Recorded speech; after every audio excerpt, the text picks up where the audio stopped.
Hi, this is Kerby Anderson. Each day we take on the tough issues and provide a biblical perspective to them. The topics we cover are wide-ranging. Apologetics, theology, prophecy, creation and evolution, intelligent design, marriage, family, child-rearing, the millennial generation, trends in society, politics, economics, business, religious liberty, the Constitution, public policy, foreign policy, military policy, tensions in the Middle East, abortion, homosexuality, pornography, sexual ethics, media, technology, history, and America's godly heritage. We talk about anything that affects your faith, your family, or your freedom. So don't go anywhere, because Point of View starts right now.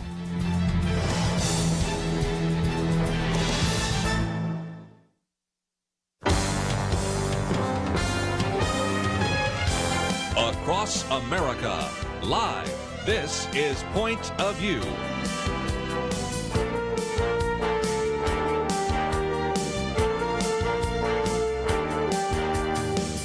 And now, Kerby Anderson. Thank you for joining me. Boy, do we have a lot to talk about today. Election last night, if you weren't aware of that, and I'm sure you were, and this has led all sorts of people to the kind of prediction that we've made for weeks, and that is an election that's gone into overtime. Now, of course, that's not just the presidential election. I might just point out that we have a Georgia senatorial election and a couple of others that won't be decided right away either. That one won't take place till the runoff, which is January 5th. Why they selected that date, I do not know. But if you have been staying up late at night or maybe decided just to turn it off and not pay attention, what you have right now, if you take the latest count, and there is some debate even about this. Some people say there are 6 states still in play. Some have said 7, but I don't put Arizona in that category. Some people have taken some off the chart, but most people talk about 6 states that will determine who the next president is. And those are Nevada with 6 electoral votes, Georgia with 16 electoral votes, North Carolina with 15 electoral votes, Pennsylvania with 20 electoral votes, Michigan with 16 electoral votes, and Wisconsin with 10 electoral votes. Donald Trump needs more than 50, and Joe Biden needs more than 30, almost 40. So, I mean, again, these are going to be the situation in which really, if you get the right ones, Joe Biden can maybe do it with 2 or 3. Trump needs at least 4 of the 6. And so there's where we are. Now, if you take what was the most recent estimate in terms of leaning, those which might be leaning towards Donald Trump, Georgia, North Carolina, Pennsylvania. Those which seem to be leaning for Biden, that would be Nevada, Michigan, and Wisconsin. But all of that can change, and has over the last few hours, if for no other reason than as more of these ballots come in, and some have been discovered. Don't you love this? Oh, we discovered some other ballots in Michigan. We're going to talk about that in just a minute. And the biggest problem is that why is it that, unlike, say, 20 years ago, where we didn't know who was the winner in Florida that night, we, in a sense, have 6 states where we don't know who the winner is, and a lot of that has to do with the decision to stop counting. One of the articles that we have posted here for you today is a very good article which came in Red State. Joe Cunningham said they never should have stopped counting votes. He says, here we are the morning after, of course. He says, what we do know is that a handful of states, including Pennsylvania, Wisconsin, and Michigan, probably the 3 most important ones for both the Biden campaign and the Trump campaign, stopped counting mail-in ballots fairly early in the evening on Tuesday night, which he says is problematic because they didn't start counting mail-in ballots until Tuesday morning. So there's a backlog of mail-in ballots that need to be counted, yet those states decided to call it a night. Now, you might say, well, that's fine. They'll just get back to it in the morning. Okay, here you go. Because later on in one of his paragraphs, he says, well, how else do you think this is going to go down? If Trump wins Pennsylvania, Democrats will say that someone tampered with and threw out a bunch of votes to give it to Trump.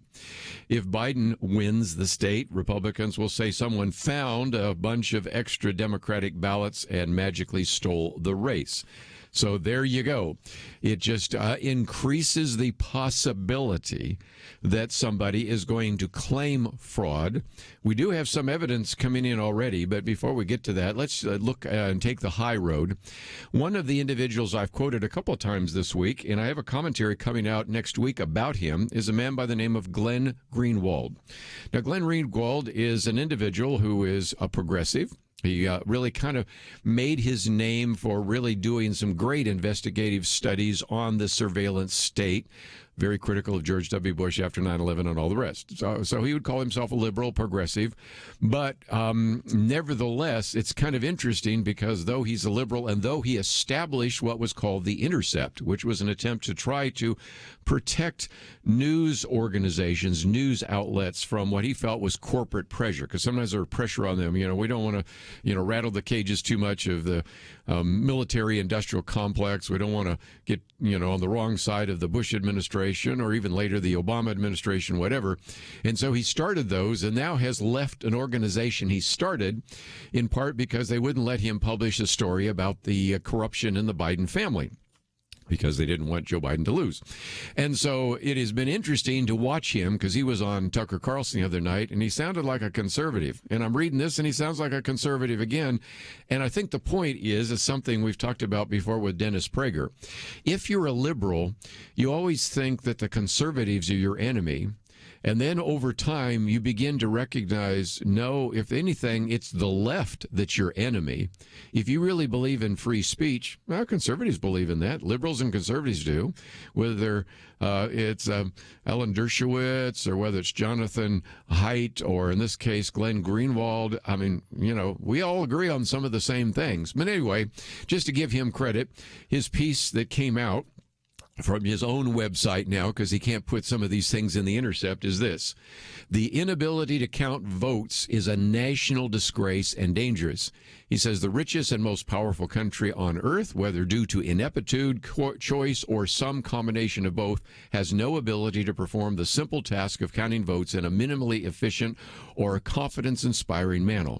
As a result, the credibility of the voting process severely impaired, and any residual authority the United States claims to spread democracy to lucky recipients of its benevolence around the world is close to obliterated. And I completely agree, because he points out that you can go to other countries, less powerful, much poorer than this country, and they can count votes.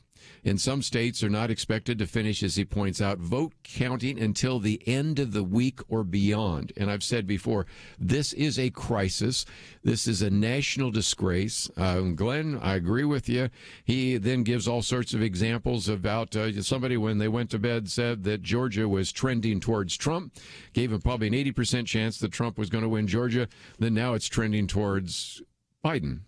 Oh, that's probably because they found a few extra votes that nobody knew was out there, and the needles are moving back and forth, and it's embarrassing. Like I said before, if we treated money the way we treat votes in America, there would be people doing hard time in jail. And the fact is, whether we decide just to stop counting or not even have an efficient way to count, then we have, of course, the very significant issues. And now that leads us into, after the break, another piece that I thought would be very helpful to talk about, and that is, no, every vote does not count. We're going to hear now, make every vote count. Matter of fact, I saw that out of Georgia. Every vote count. No, every legitimate legal vote should count. But now you're going to have this mantra of every vote should count, even if they violated election law, even if they came in with the wrong signature, even if they came in after the deadline, even if it doesn't have a postmark. And you can see how the game gets played, especially when we come back from the break. A dump of 200,000 ballots in Michigan just all of a sudden appear overnight. Yeah. These are the kinds of problems that happen when we don't have election integrity. So we'll get into that. Andrew McCarthy wrote this particular piece, and then we'll get into some of these other issues. Later this hour, we're going to be talking with Matt Rinaldi, because also we want to talk about what's been happening in the state of Texas and what will happen in the next legislative session. So all that coming up right after this.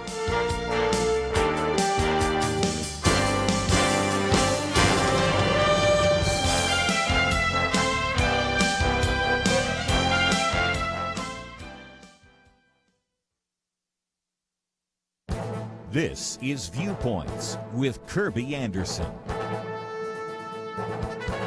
The authors of a new book remind us that for the first time in history, the world shut itself down by choice because of a virus that was spreading.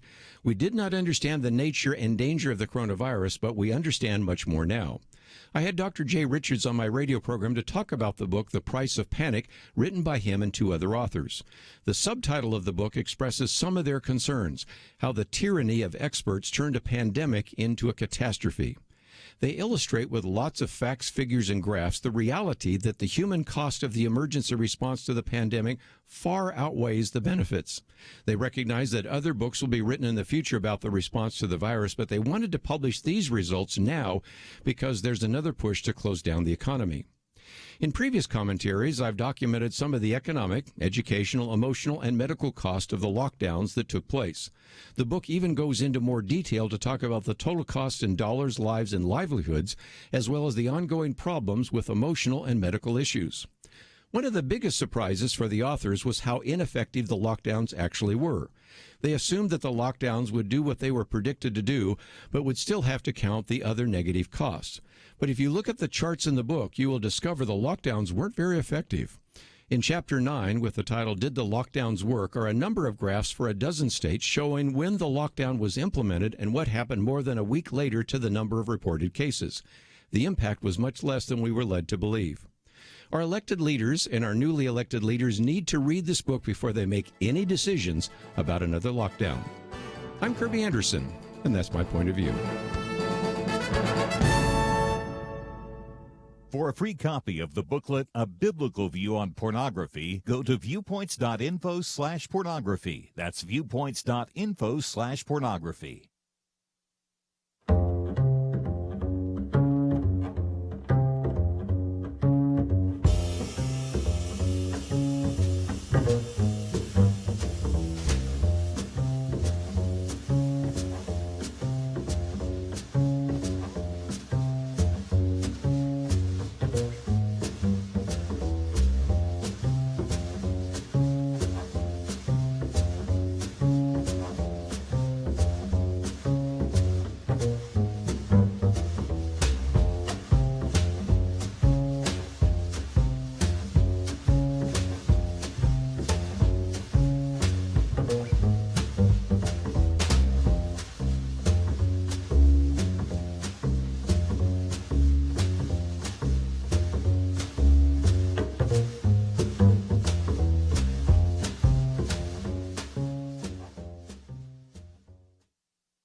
You're listening to Point of View, your listener-supported source for truth. Once again, if you'd like to join our conversation, 1-800-351-1212. Been talking about should never have stopped counting, and that is, I think, our third article we've posted on the website, which you can find.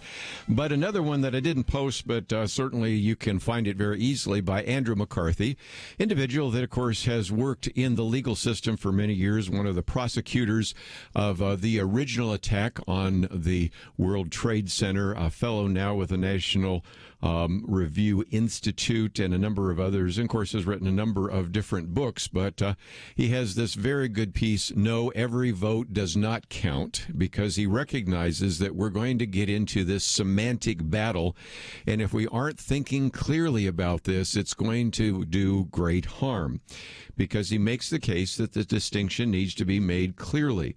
The narrative that the Supreme Court has already authorized voting does not comply with state election laws is just part of a one- or two-step scheme to enable post-election cheating. Because he says, first, infiltrate as many illegal ballots as possible into the state systems. Second, keep chanting every vote counts and demagogue anyone who says otherwise. Anyone who insists that you should follow the laws of the state, well, they're suppressing votes or they're motivated by racism, and you kind of know how the game is played. And part of that comes back to the state of Pennsylvania, as we've already talked about on this program. There was a decision not to decide about a case in which the judge said, you know, we should just, even though the state laws require that an individual has to have their ballot in by election day, we're just going to extend that a couple of days. Now, the Constitution is very clear that actually it's state legislatures that determine these state laws having to do with these various voting regulations. And in the case of Wisconsin, the Supreme Court stepped in and said, no, you can't arbitrarily change that just because you're a federal judge. But they didn't do that in Pennsylvania. Now, to their credit, at least three of the conservative justices, that would be Justice Samuel Alito, Justice Clarence Thomas, and Justice Neil Gorsuch, at least secured an agreement from the state that they would separate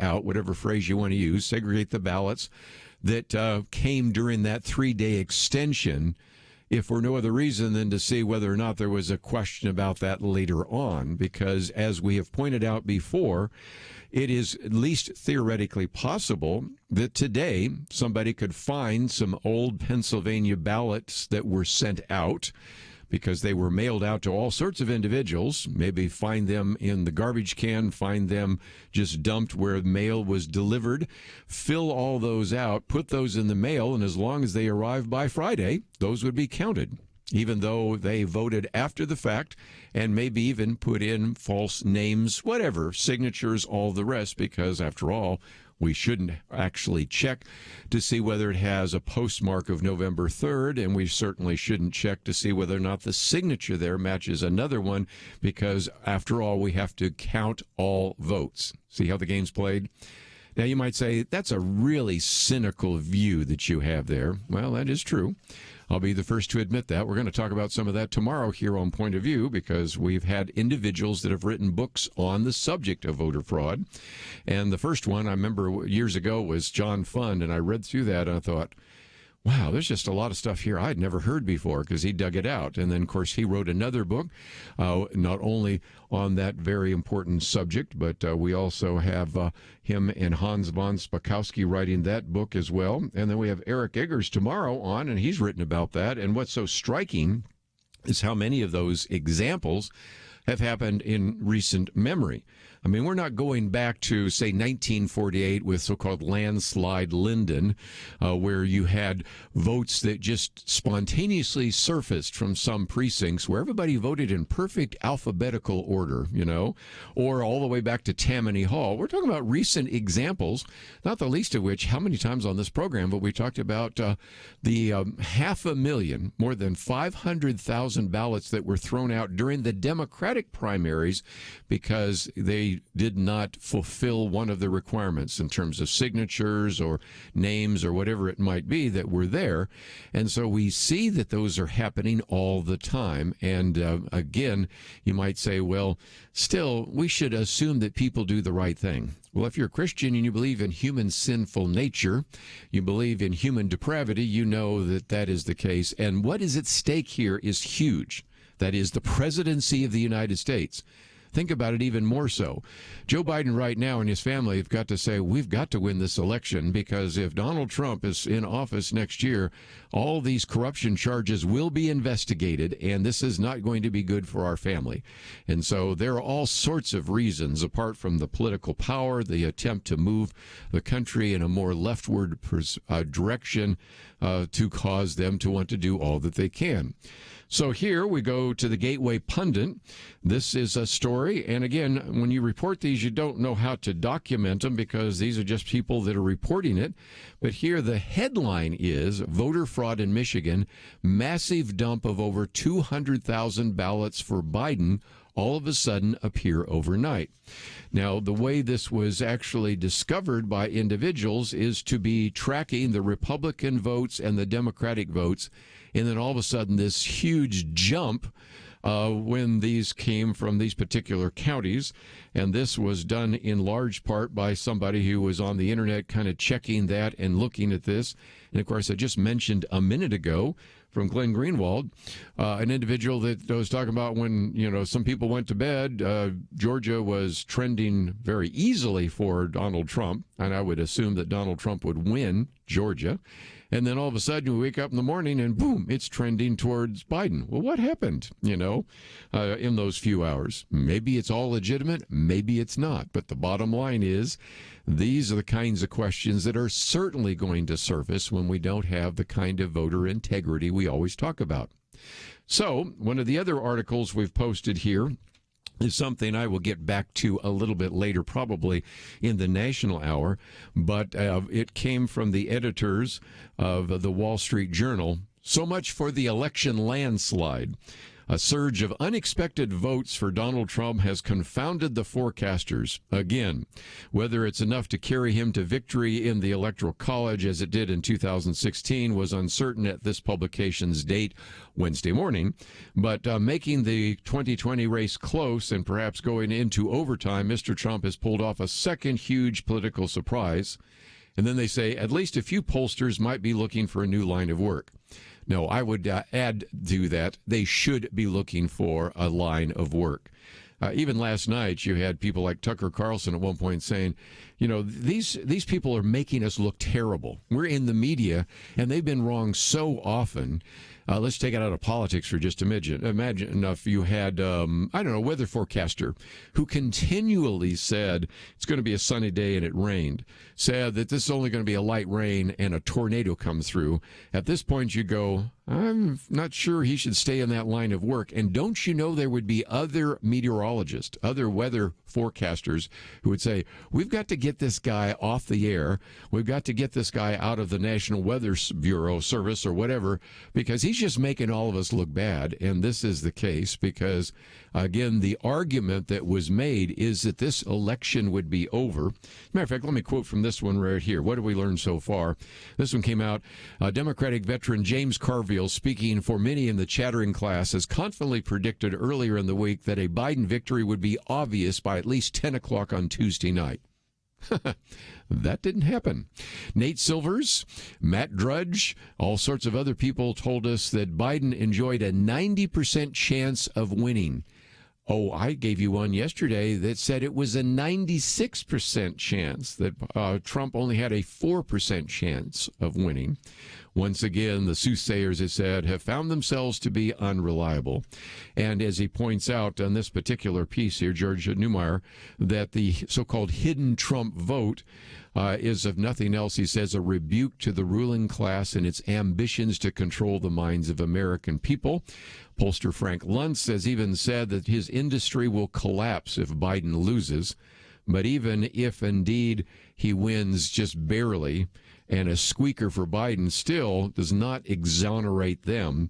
Whatever happens, this so-called blue wave that was supposed to crash all over the country, and in just a minute we'll talk with Matt Rinaldi, that it was supposed to crash over the state of Texas, just really didn't happen. So we will come back to that because, if nothing else, there's a real obvious implication. That is, don't pay a whole lot of attention to these polls. Have I said that before? Yes. Did we tell you that we thought it was possible for Joe Biden to win? Yes. But it wouldn't be by the margins they said. Also, that we thought that there would probably be Republicans still retain control of the U.S. Senate. That's exactly what happened. Did we also suggest that there would probably be a few places where Republicans would lose in Arizona and Connecticut? In Colorado? Yes. And the Republicans would win in Alabama? Yes. And I'm not a pollster, but I think I did better than most of them yesterday. And we'll see where we go on the state of Texas right after this. Having civil conversations about important issues seems to be harder and harder. Various media outlets tell people what they should believe, why they should be outraged, and getting people to actually think, well, it can be difficult. Whether it's the gospel, tax issues, social policy, or just about anything else, you need to have solid information and clear thinking to address the hard issues. You need God's truth applied. And that's what you get in less than 2 minutes with Point of View's Viewpoints Commentary, a daily resource to help you be informed and think through the things we need to be talking about. It is free and will arrive in your inbox each day when you visit pointofview.net/signup. Sometimes we know we should say something, but we're silent because we're not quite sure what to say. Viewpoints Commentary can help you break the silence and change the narrative. It can make you a more equipped agent for truth. Get your free subscription to the Viewpoints Commentary at pointofview.net/signup. Pointofview.net/signup. Point of View will continue after this.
You are listening to Point of View.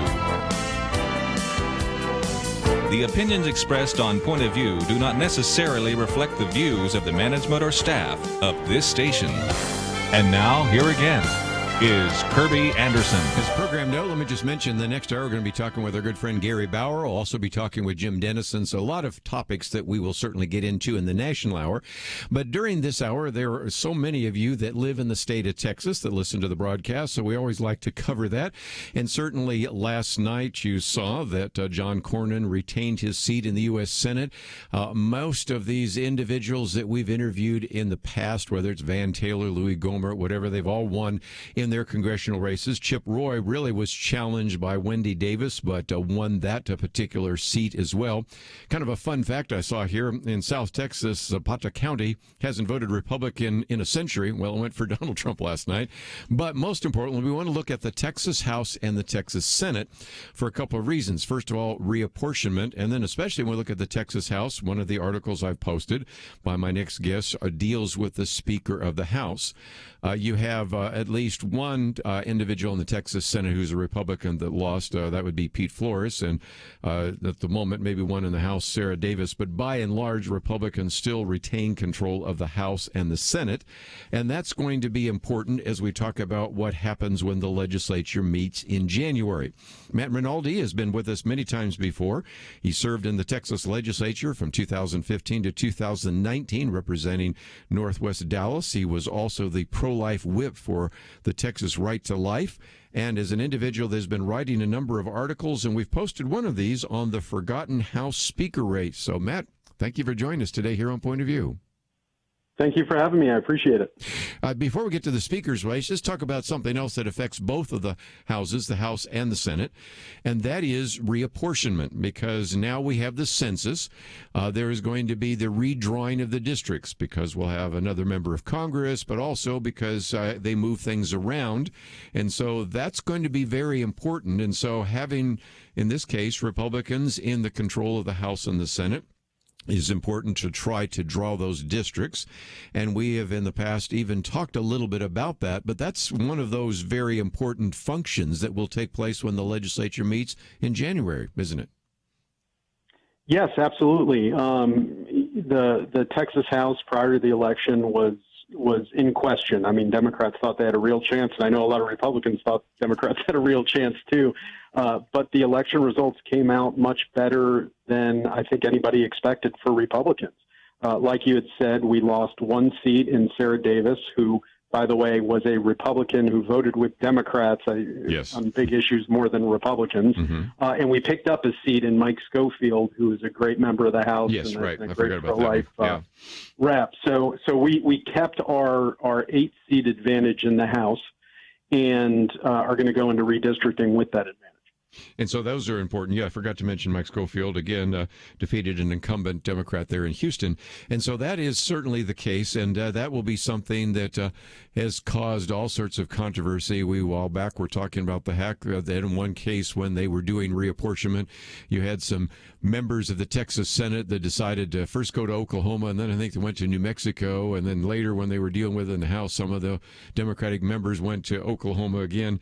So this is always contentious, and there are all sorts of lawsuits and all of the rest. So certainly want to get back to that in just a minute. But I'd love to maybe talk about the what you call the forgotten House Speaker race, because we're starting to see more and more individuals who actually have announced that they are going to run for the House Speaker's race. And what up until recently happened in Texas was very different than what you see elsewhere. For example, Nancy Pelosi will be no doubt reelected as the Speaker of the House in the House of Representatives nationally.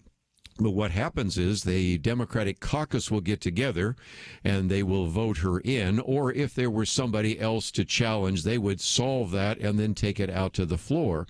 But talk about how that was not the case in the state of Texas. And so as a result, even though you had lots of fairly conservative Republicans in the Texas House, you ended up with a speaker that wasn't all that conservative. How did that happen? Well, it happened because they picked the wrong guy. They picked Speaker Dennis Bonnen, who has, since he's left office, has even become more left. He's become a BLM apologist. He's been accused of corruption while he's been in office, and that led to him resigning. So now they're choosing a new speaker candidate. There were many candidates in the race, and it was a forgotten race. It's become a lot more remembered in the last 2 days.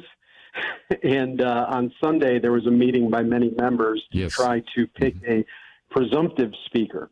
So right now, it's really down to 2 members. It looks like Team Bonnen, who they're self-styling themselves as Team Bonnen, is picking Bonnen's preferred successor in Dade Phelan, who is absolutely atrocious on religious liberty issues, would be a continuation of the Bonin regime, but honestly would probably be worse than Bonin on social issues.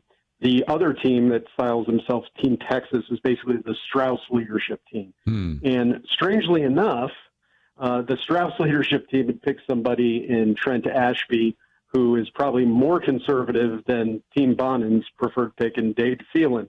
And that's not a compliment to Representative Ashby as much as it is talking about Dade Phelan as the pick. And I'm told that Phelan has amassed 50 votes, and today will likely announce that he has a majority of the caucus, and has been putting together Democrat support as well within the LGBT caucus. Yes. So very troubling development in the speaker's race, especially if Phelan puts together that base of support, and very, very troubling for social conservatives. And again, one of the things you mentioned, Strauss, in the old days, what they would do is they'd have this vote out in public, and so you'd have some Republicans that would sort of side with the Democrats, and instead of working it out kind of behind the doors with a caucus. But let's talk about why this is important, because some people might think, well, okay, what kind of limits does a Speaker of the House have, and what kind of power does somebody have? Because as I've said before, and we've talked about this, usually the first vote that you have when you actually go to the Texas legislature is that vote for Speaker. And there have been a lot of people over the years that have been really pressured into voting for somebody that really, candidly, they didn't want to vote for in the first place. Yes, and that may be happening again. And why that's so important is because the Speaker has absolute control over which legislation comes to the floor. And they exercise this control by appointing what's called a calendars committee. And the calendars committee, traditionally, we have seniority picks on all the other committees. And calendars committee doesn't have seniority picks. It's fully within the discretion of the Speaker to pick every member of that committee. So generally what happens is each bill, even when passed, a pro-life bill gets passed out of a committee, goes to the calendars committee. If they want to kill that bill silently so they don't have to take a vote on it, because obviously these people are in Republican districts, and their voters want them to take conservative votes on issues. But if they don't want to take those votes and want to kill those things without a public vote on it, they get their people in the calendars committee, and those people kill the bill silently so that their members don't have to vote on it. And there's a lot of backroom dealing that culminates in certain bills being killed behind the scenes in this committee. So it's that chokehold and that bottleneck that the Speaker puts on legislation through the calendars committee that ultimately affects every law that's passed. Yes, and again, we've talked in the past with Jeff Leach and others about trying to raise up an attempt to change some of that. And by the way, anybody that was watching television probably saw a lot of commercials, both for and con to the issue of Jeff Leach. So if nothing else, that is the case. And of course, Phil King at one point was running, but of course, he's working primarily in that whole area of reapportionment. And so we've talked with him about this. But when we come back from the break, one of the other pieces that you posted just the other day is what you call the COVID muzzle.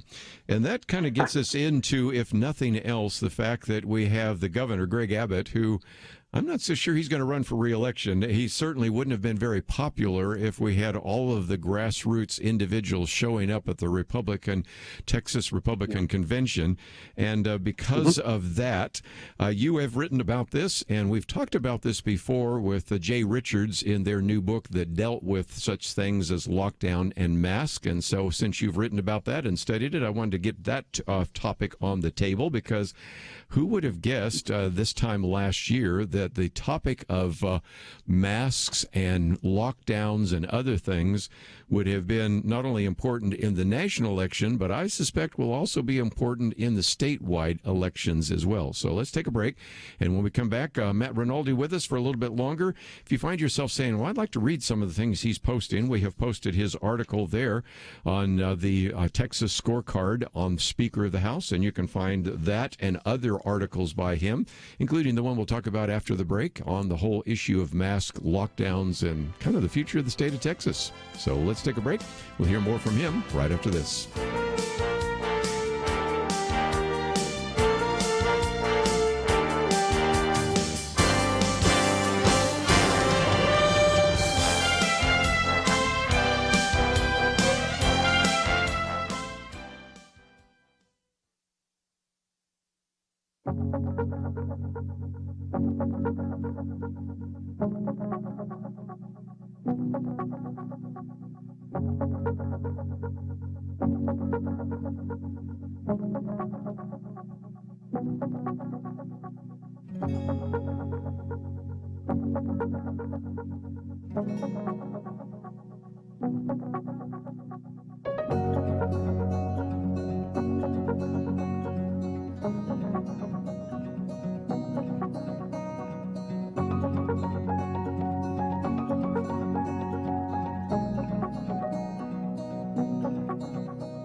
Now, back to Point of View, your listener-supported source for truth. Who would have predicted that face masks would have been a political issue, but they certainly have been, and there is a striking difference between the way, say, Democratic voters look at face masks and lockdowns versus Republican voters.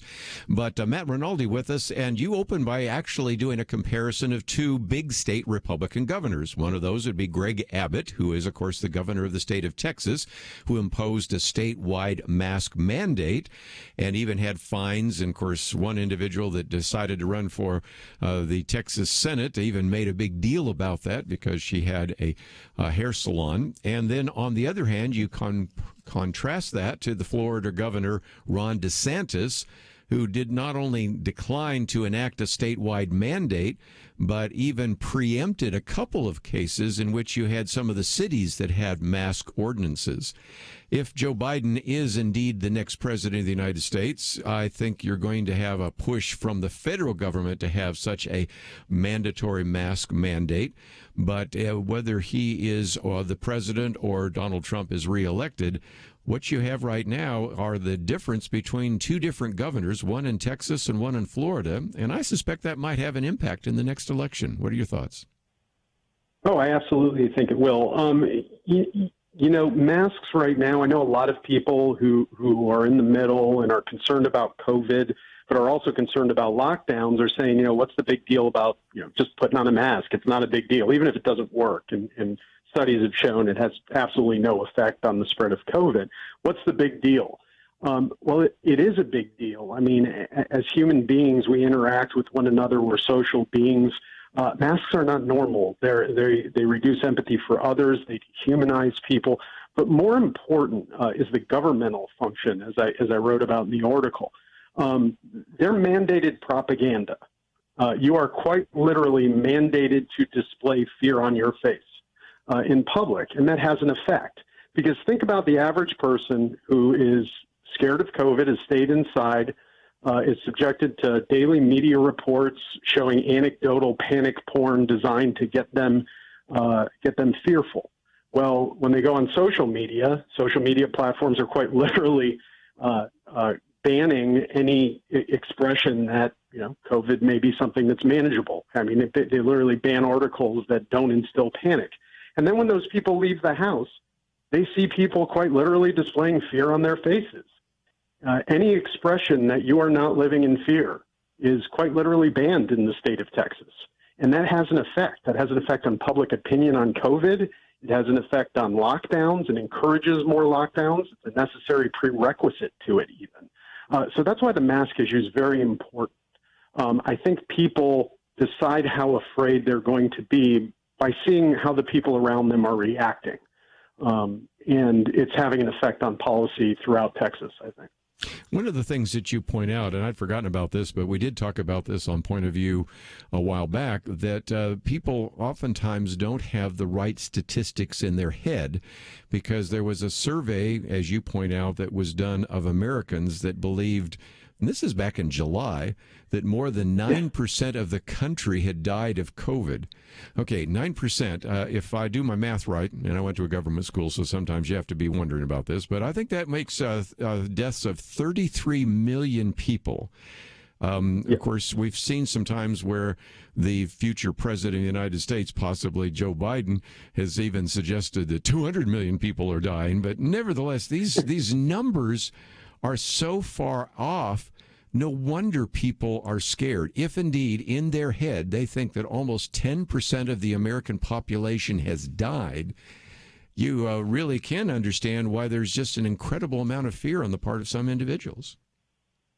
Yeah, I mean, the number one job of government in a pandemic like this, and has been throughout history, is to provide the public accurate and factual information to dissuade panic rather than encourage it, so that people can act rationally in responding to the threat. And we've done the opposite here. Government's promoted panic. Even Greg Abbott has shared anecdotal stories of people in the hospital. This person denied that COVID was a problem. Now he died. It's insane what we're doing to our society, and we see the results of it. That same survey, by the way, showed the average American believes 21% of people have actually gotten COVID so far. And it's interesting because that number may be close to reality if you count asymptomatic infections. But it shows that they think that COVID has a fatality rate of somewhere close to 50%. So not only do they think it's widespread killing people, but they think that the fatality rate is extremely high, when in reality it's closer to the seasonal flu. Well, just before we run out of time, if indeed Greg Abbott decides not to run or has an individual running against him, it would seem to me that he or she should say, look, you're free to wear a mask, but this idea of a mandate is not something we're going to necessarily do, because you can look at South Dakota's governor, you can look at Florida's governor, and we want to look more like Florida or South Dakota, less like New York and California. So do you see that particular race being very important in the next 2 years? Absolutely. I mean, leaders really, really distinguish themselves in times of crisis, and that's what Ron DeSantis has done. He really has excelled. In contrast, Greg Abbott has acted in fear. He's acted in fear both politically and from the virus, and doesn't seem to be making strong decisions in leading, really. And I think that's going to have an effect in the primary in 2022. One of the things I did was post your piece that came out on the Forgotten House Speaker.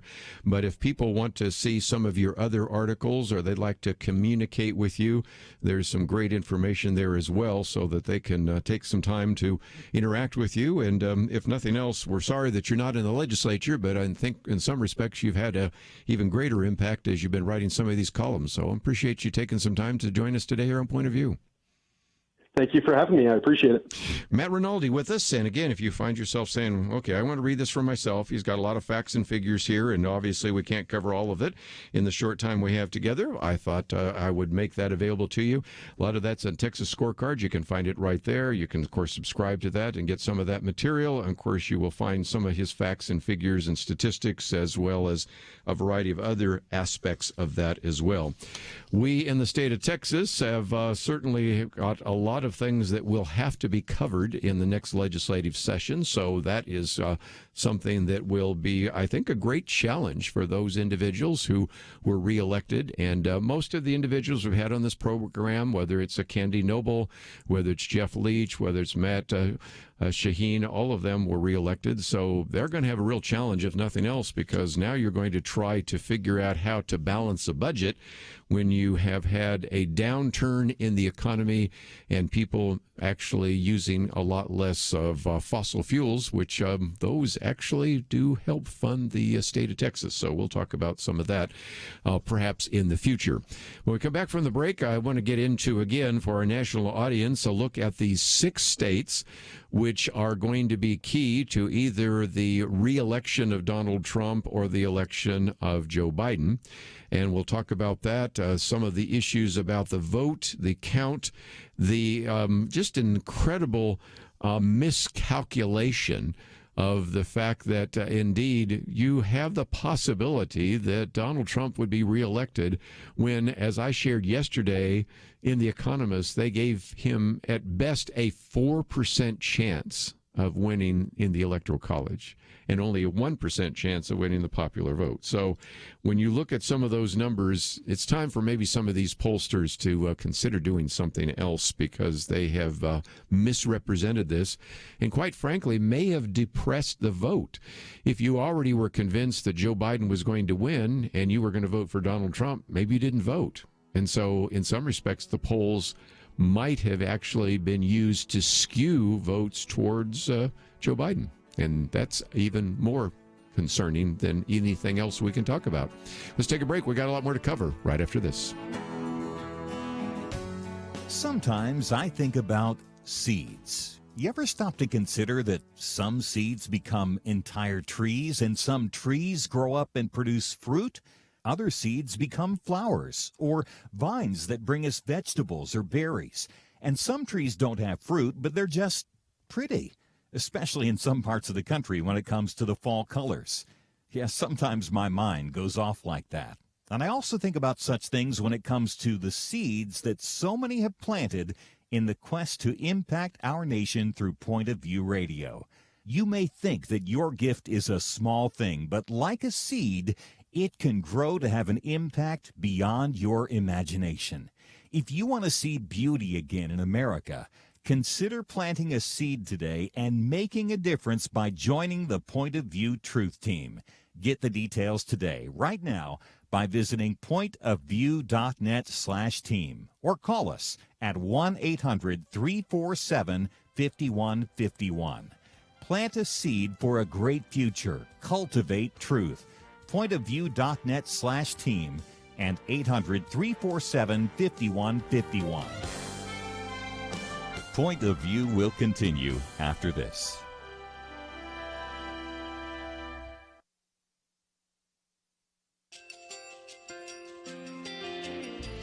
I just want to thank you so much for all the wonderful programming you have. You're just absolutely fantastic. I recently started listening to Point of View, and I really found it interesting because of the different subjects you cover. Thank you for that. I really appreciate everything that you do in keeping us informed. Thank you, Kerby, for everything that you have been doing. I appreciate all the work that you're doing, advocating for the Word of God. Thank you so much. Point of View, I think, is absolutely necessary because it's a Christian perspective, a biblical worldview perspective, and receive very current, up-to-date information about what is really going on, week to week in our culture, which is changing so rapidly, and yet it's morally sliding backwards. Yeah, I'm just, first of all, I thank you guys. Y'all's program is wonderful, and enjoy it every day. I learn so much every time I listen to it. Point of View Radio Talk Show.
Hi, this is Kerby Anderson. Each day we take on the tough issues and provide a biblical perspective to them. The topics we cover are wide-ranging. Apologetics, theology, prophecy, creation and evolution, intelligent design, marriage, family, child-rearing, the millennial generation, friends and society, politics, economics, business, religious liberty, the Constitution, public policy, foreign policy, military policy, tensions in the Middle East, abortion, homosexuality, pornography, sexual ethics, media, technology, history, and America's godly heritage. We talk about anything that affects your faith, your family, or your freedom. So don't go anywhere, because Point of View starts right now.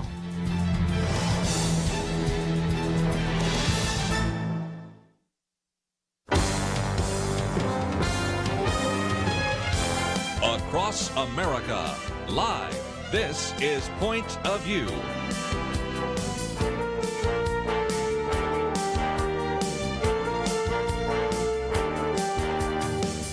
And now, Kerby Anderson. Thank you for joining me. It is the day after the election, and as we suspected, the election has gone into overtime, and it came about in a way that most of us may not have expected. We thought that there would be counts taking place in Pennsylvania, but who would have predicted that really at this hour, as best as I can determine, we have 6 states where there is still questions remaining.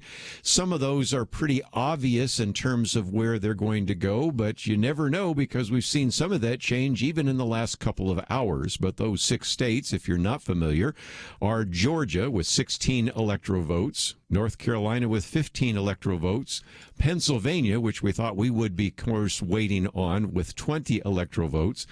Then you have 16 electoral votes in Michigan, 10 electoral votes in Wisconsin, and Nevada 6 electoral votes. Some people put Arizona in that, but I think that one has pretty much been put solidly now in the Biden camp.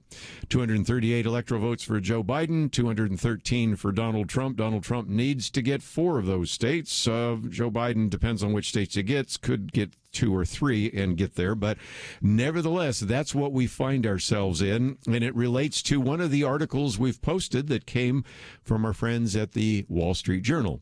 So much for the election landslide. I mean, you might remember yesterday I was telling you that The Economist predicted that the chance of Donald Trump actually winning the Electoral College was about 4%. In other words, it was a 96% chance of Joe Biden.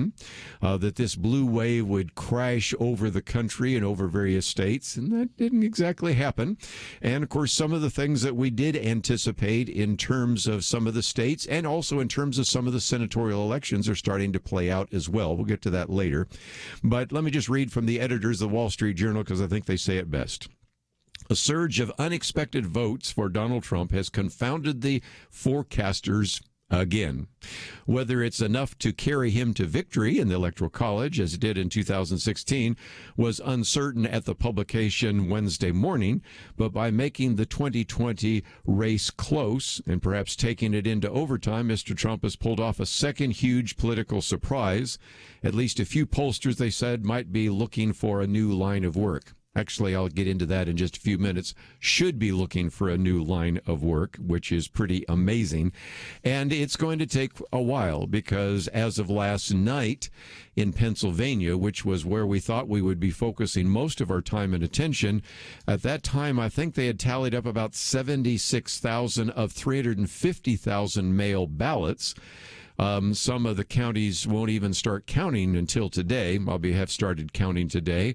And as we've talked about on this program, it is quite possible that some of these other ballots will be coming in for the next couple of days, because although the rules set forth by the Pennsylvania legislature demanded that a ballot get in on Election Day, that has been extended, and the Supreme Court decided not to contradict it by allowing those ballots to show up over the next couple of days.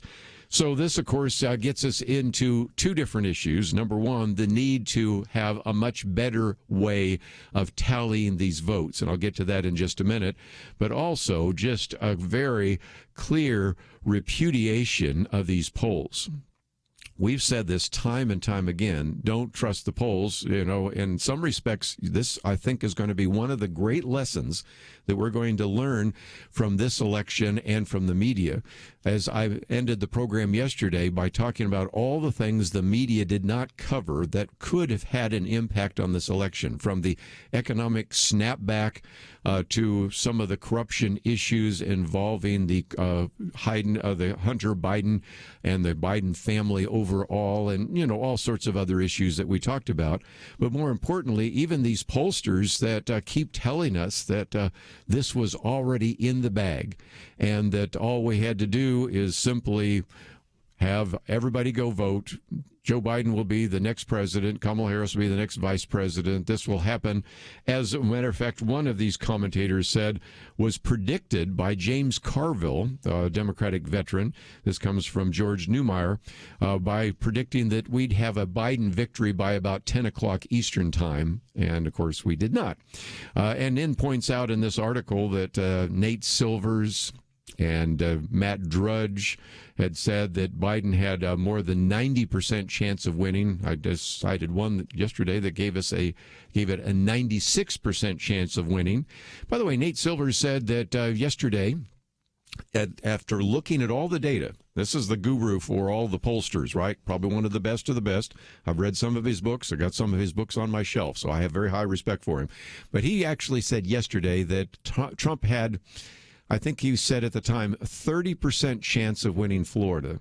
If you watched last night, Trump was declared the winner of Florida pretty early on.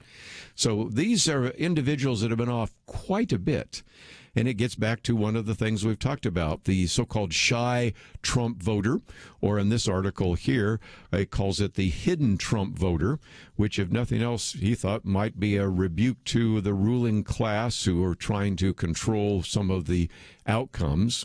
And you do have to think about this. It's not just that these predictions were wrong, but how many individuals that might have voted for Donald Trump say, well, why bother, because Joe Biden's going to win it?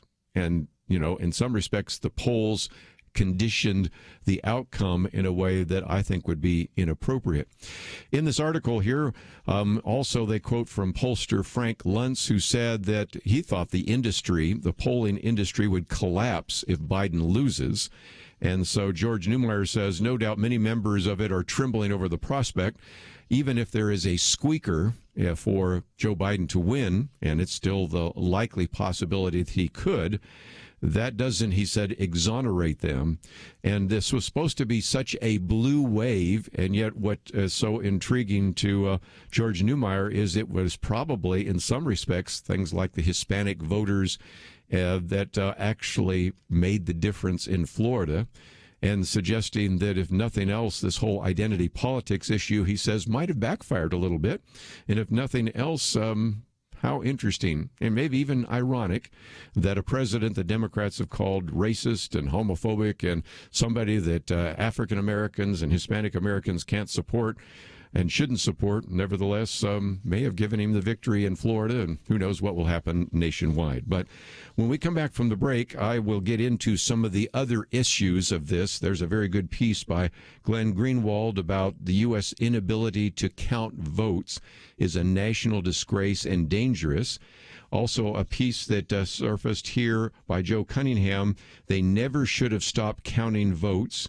And a piece by Andrew McCarthy, no, every vote does not count. Every legal vote should count, but there is going to be a real push to count some of these things that may be really questionable. And when you start looking at the anecdotal reports already coming in of voter fraud, you can see why we have said so often how important it is to have voter integrity and to have an election system that is the wonder of the world rather than an embarrassment, which Glenn Greenwald talks about. When we come back from the break, though, I want to talk with our good friend Gary Bauer. He's got some comments about this, but also maybe giving us a little bit of an on-the-spot report about what's happening in Washington, D.C. and the clash with the police. So we'll talk about all that right after these important messages.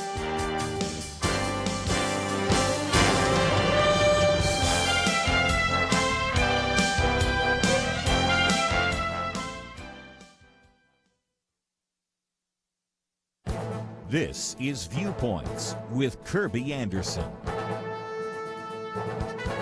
The authors of a new book remind us that for the first time in history, the world shut itself down by choice because of a virus that was spreading.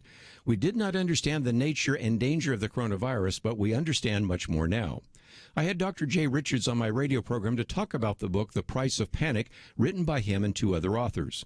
The subtitle of the book expresses some of their concerns, how the tyranny of experts turned a pandemic into a catastrophe.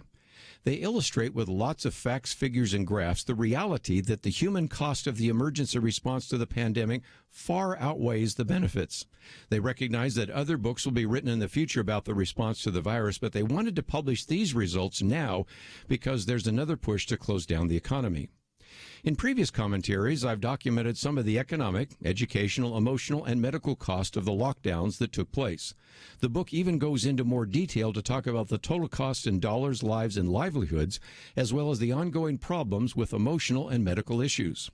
One of the biggest surprises for the authors was how ineffective the lockdowns actually were.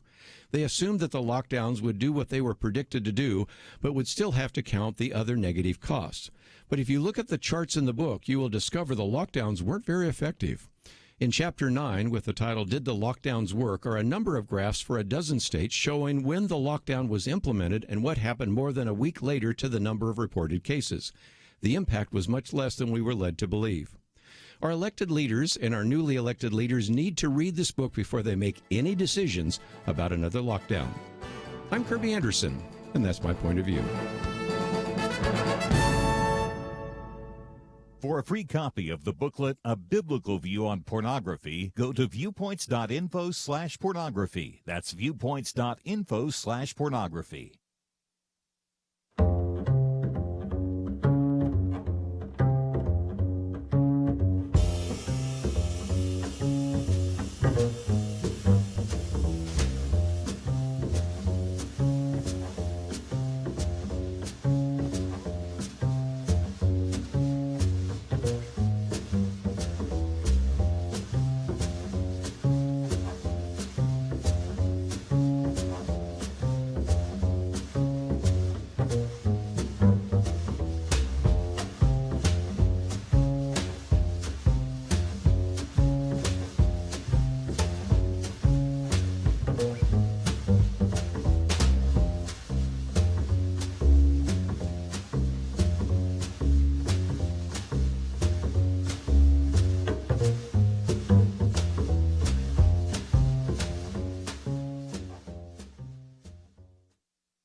You're listening to Point of View, your listener-supported source for truth. We now have an opportunity to hear from Gary Bauer, president of American Values and also the head of the Campaign for Working Families.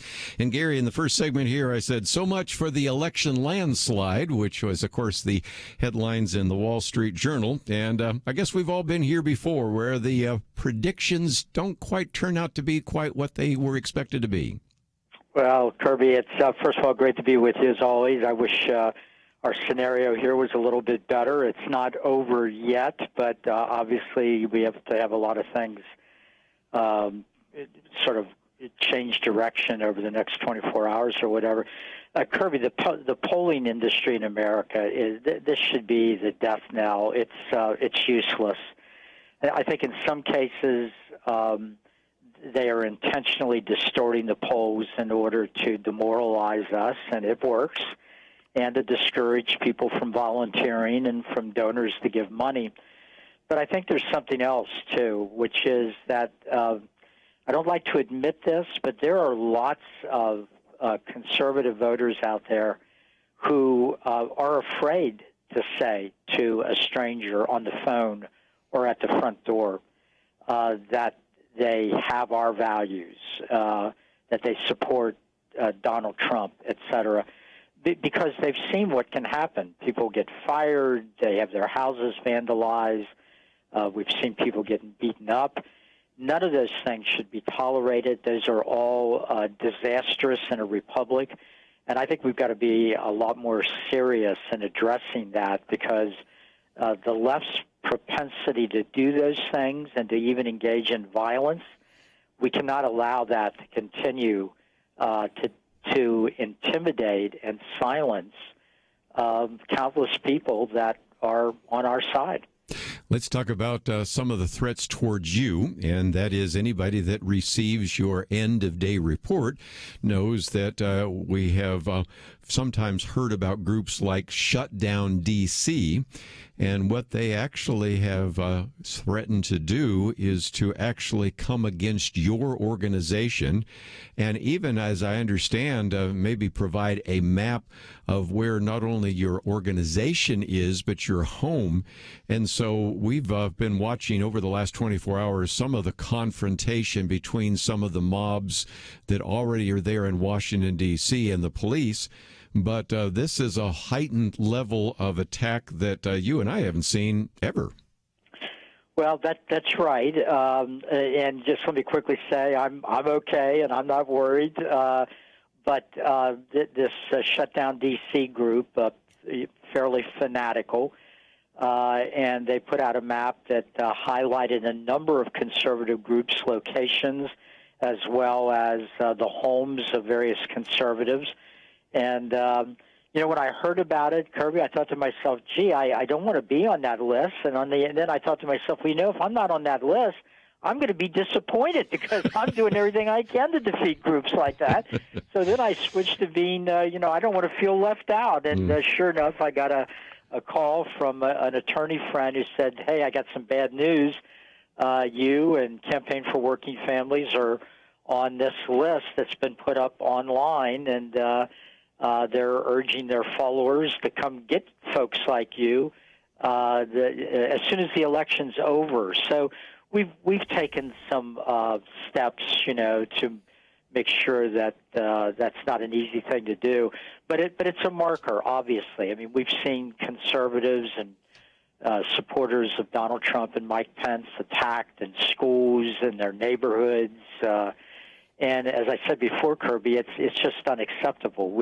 These are the Nazi type tactics we saw in Germany in the 1930s, and so there's this irony here where the left is always accusing us of being fascist, and yet it's their stormtroopers that engages in this kind of activity on the streets. And again, not only just against individuals as they want to come against you, and we've talked about, sadly, some of those police officers that were injured there, and one may be permanently blinded, but one of my articles, which we'll get to probably in the next hour, the plywood party, because all the plywood being put up on these various storefronts to protect us as well. So those are all big issues, but I know I only have a short amount of time, so how do we think about this? We have 6 states that indeed are still somewhat questionable, but the bottom line is that this, because we don't have a system of voter integrity and election integrity, we are already starting to get all sorts of anecdotes about ballots that just magically show up, and individuals that report that they've destroyed or thrown ballots away. And this is just, and again, an embarrassment that we have an election system that does not have the kind of integrity that you actually find in other countries around the world. It's an embarrassment, and it's also very dangerous, because when half the country feels that it's been cheated out of an election, that's bad news for our ability to maintain ourselves as a nation. Kerby, you can make the case that when states like Michigan and Pennsylvania and Wisconsin were able to win on the question of sending a ballot to every registered voter in their state, whether they asked for that ballot or not, that set in motion the cheating that I think is pretty evident right now in a number of these states that haven't been called one way or the other, and that makes it very difficult for the president and vice president. I think the most hopeful case might be Arizona. There's apparently 450, 500,000 uncounted ballots. Various sources, including the governor, are saying that they're from counties and areas of Arizona where the president did very well. The president's losing right now in the state by about 90,000. It is theoretically possible he could make up that 90,000 gap in those 500,000 remaining ballots. And if that happened, you would have to take 11 electoral votes out of Biden's total. Yes. And that would mean that this would be still very much doable. Well, and again, we've talked about the fact that there are 6 states, but some have had that 7th state, which is Arizona, listed there. But I know that you've got a busy day, and I know we only had a few minutes with you, but I think what we need to do is prepare everybody for the future, because whether Joe Biden is the next president and Kamala Harris is the vice president, or whether Donald Trump and Mike Pence actually win a re-election, the campaign for working families and American values is still going to continue to fight for and to stand for those very important issues that are part of what you talk about every single day. Absolutely. I'm not going away. I know the good people around the country that listen to you and read my reports. They're not going away either. In fact, if you look for a little bit of good news here, after everything that was done to President Trump and Vice President Biden, Vice President Pence, it looks like they will end up with about 10 million more votes than they got 4 years ago. So the coalition is growing. We've broken through with the Hispanic community in a way that I think is going to end up being historic. So we're living to fight another day. I haven't given up on this election yet. But there's big victories down the road that I know we're going to end up accomplishing. Well, again, we've also talked about the Senate races, a pickup in Alabama. Who knows? Maybe one in Michigan looks like, and a few others. So these are the kinds of things I know you work with in terms of the campaign for working families. And since we mentioned Mike Pence, your son works with Mike Pence and had COVID-19. How's he doing? He's gotten past the period where you worry about things getting worse. His symptoms appear to be completely gone, but he's still not testing negative on the virus, so he's waiting right now to get the results back of a test that was done at the National Institute of Health, and we're hoping this afternoon that will be good news, and he'll be able to, he and his wife will be able to get back to a normal life here. Well, again, I would encourage our listeners to pray for you and that there would be no harm that comes from shutdown D.C., and pray for you as well as a leader, and also pray for your son. And as always, Gary Bauer, it is great to have you on the program. Great to be with you, Kerby. Keep up the great work. God bless. We are going to take a break, and when we come back, I'm going to spend some time looking at all of this. Glenn Greenwald said the U.S. inability to count votes is a national disgrace and dangerous. And I mentioned his name the other day because he was one of the co-founders of The Intercept, and really would identify himself as a liberal. And in terms of his views, I would agree with that. But it is amazing to me how many times he's saying things we agree with around the table, because, as we've said before, sometimes liberals think their enemy is the conservatives. No, for liberals, the enemy is the left. And he's found that out when he had to actually resign from the news organization he established. Then a piece on they never should have stopped counting.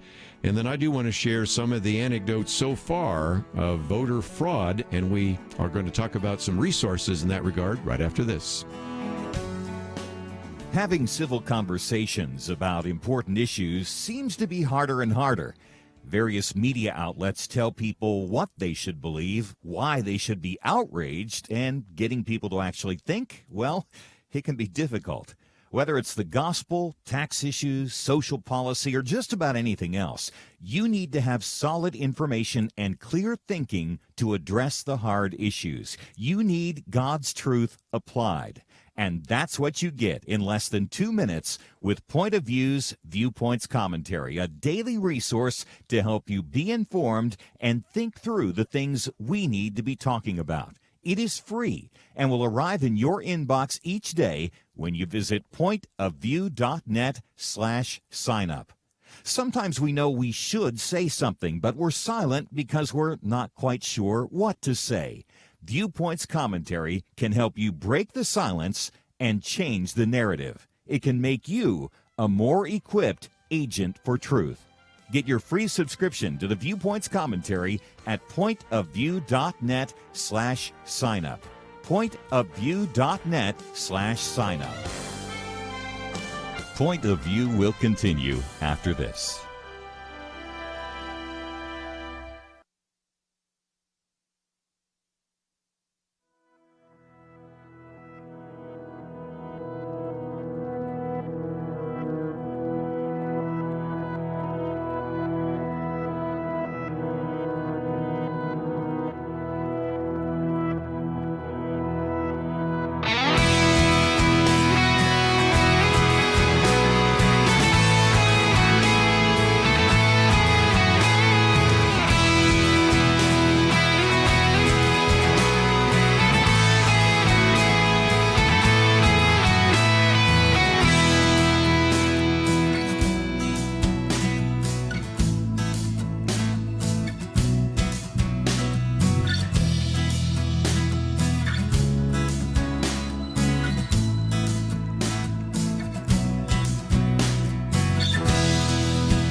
You are listening to Point of View. The opinions expressed on Point of View do not necessarily reflect the views of the management or staff of this station.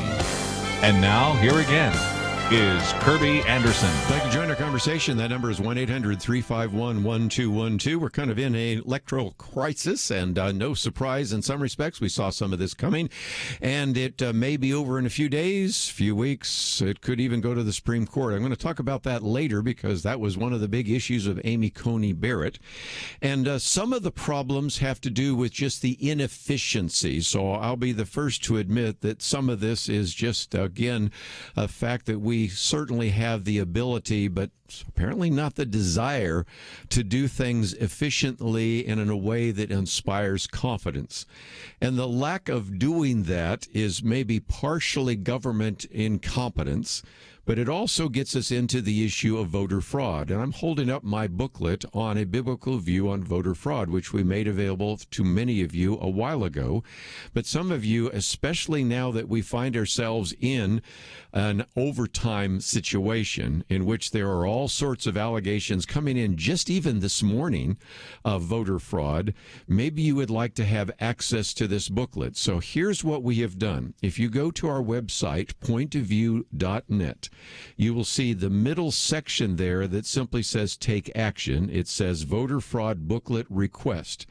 And what we have made available for you is, as these final votes are being counted in close states, maybe you'd like to have a resource to kind of understand the process and maybe even be a lookout for the whole issue of voter fraud. So this booklet, which we have made available to some of you, is available to all of you. All you need to do is go to pointofview.net, click on that button. If you want to get an instant download, then we just need your name and email so we can send it to you. Boom. So you get it right there, and you can print it out. I know some of you like to read a printed copy. That's fine. There's another button that says Receive in the Mail. And so if you do that, then you'll have to give us our address so we can send it to you. So we are trying to make this available to you. And if you would like to get a copy of my booklet on voter fraud, it's 12 pages. It's very fast reading. One of the individuals that we will be interviewing tomorrow, Eric Egger, is one of the resources we mention in the book. One of the other individuals we'll be interviewing on Friday, Hans von Spakowski. We talk about his book with John Fund, and so there's some great resources that are here, and we'll be talking about that over the next couple of days. But if you'd like to get the booklet, again, just simply go to pointofview.net and simply click on that button to get an instant download, or click on the other button if you'd like us to mail it to you. If by chance you don't have access to a computer, as I travel around, I meet some of you that don't have computers, then you can give us a call. The order line number, 800-347-5151. It's the number we've always used, and you probably have memorized it by now, but that is a resource that we wanted to make available to you. Let's get into this in a little bit more detail. Glenn Greenwald is an individual that I'm starting to pay a lot more attention to. One, because he was one of the founders of Intercept. The Intercept was really devised to try to protect people that wanted to do really good journalism and be a news outlet that wasn't pressured by corporate interests. And, of course, he's made his fame, I'd say, primarily by talking about the surveillance state, especially after 9/11 and George W. Bush and things like that. But, you know, I think he would call himself a liberal. But over the last couple of days and weeks, I'm starting to see him saying a lot of things that I find lots of agreement with, maybe because he's finally recognizing that if you really want to talk about free speech and free press, really the conservatives are the ones that agree with the liberals. The left doesn't. I mean, they're the ones that say you don't have a right to say that. And, of course, he ended up leaving the organization he co-founded, The Intercept, because his fellow editors would not let him publish a piece on corruption in the Biden family. Well, nevertheless, here's his latest piece, which is now on his own website. He said, the richest and most powerful country on earth whether due to ineptitude, choice, or some combination of both, has no ability, he says, to perform the simple task of counting votes in a minimally efficient and confidence-inspiring manner.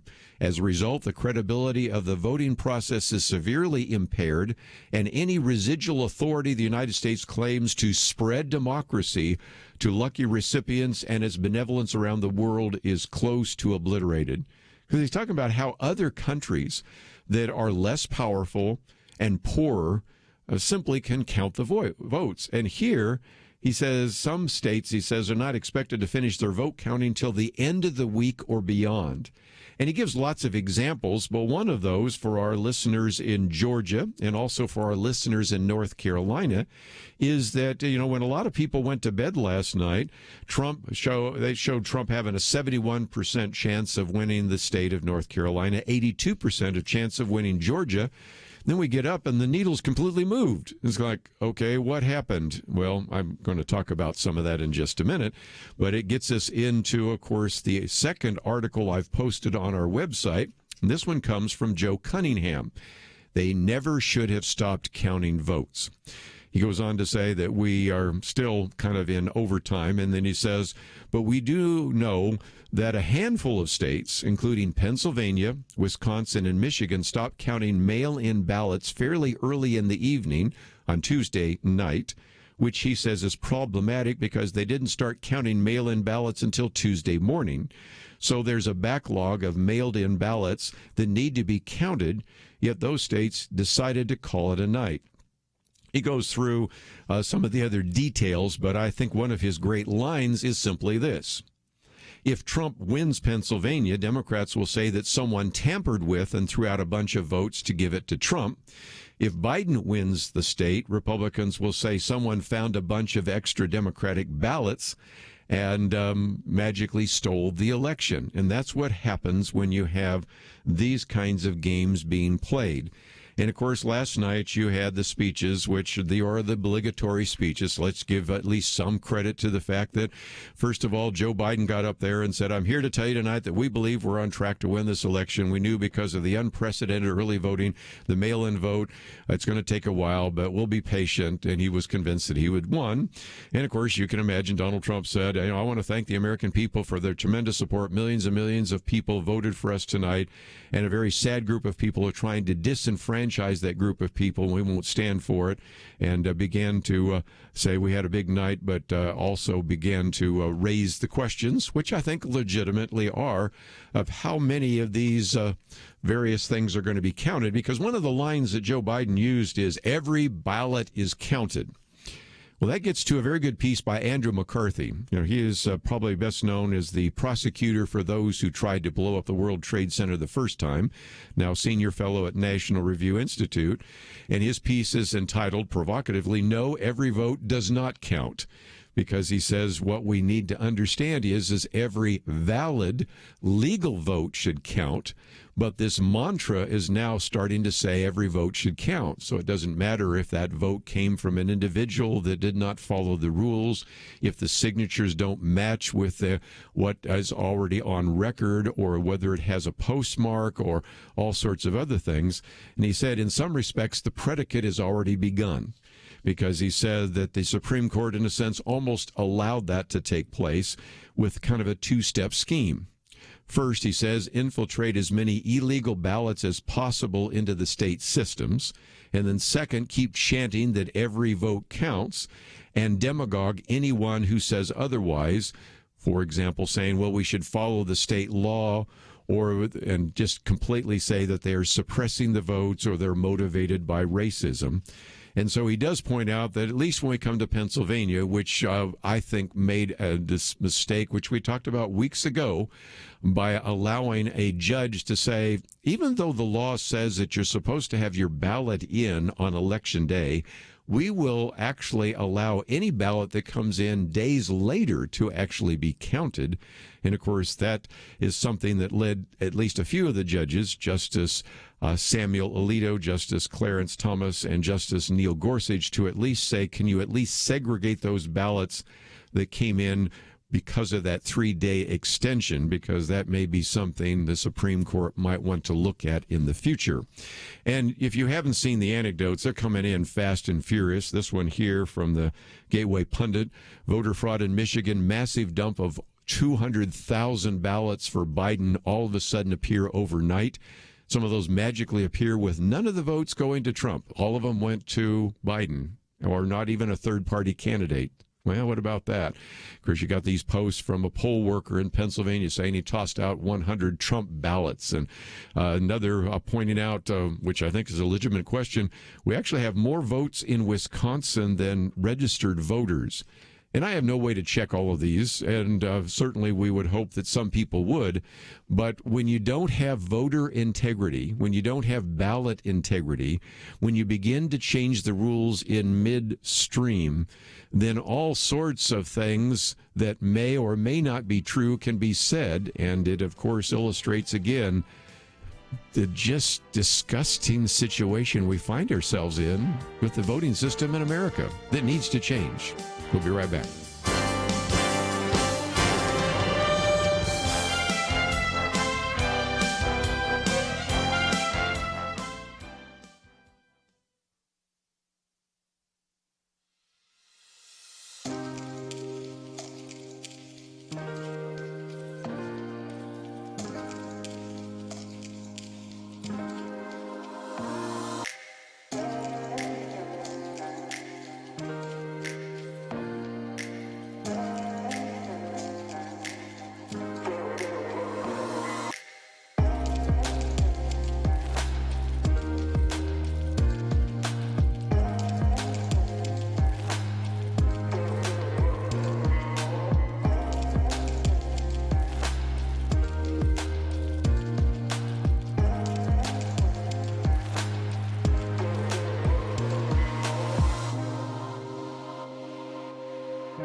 Now, back to Point of View, your listener-supported source for truth. Okay, for a few more minutes, let me just mention, next hour we're going to have Jim Denison with us for a while.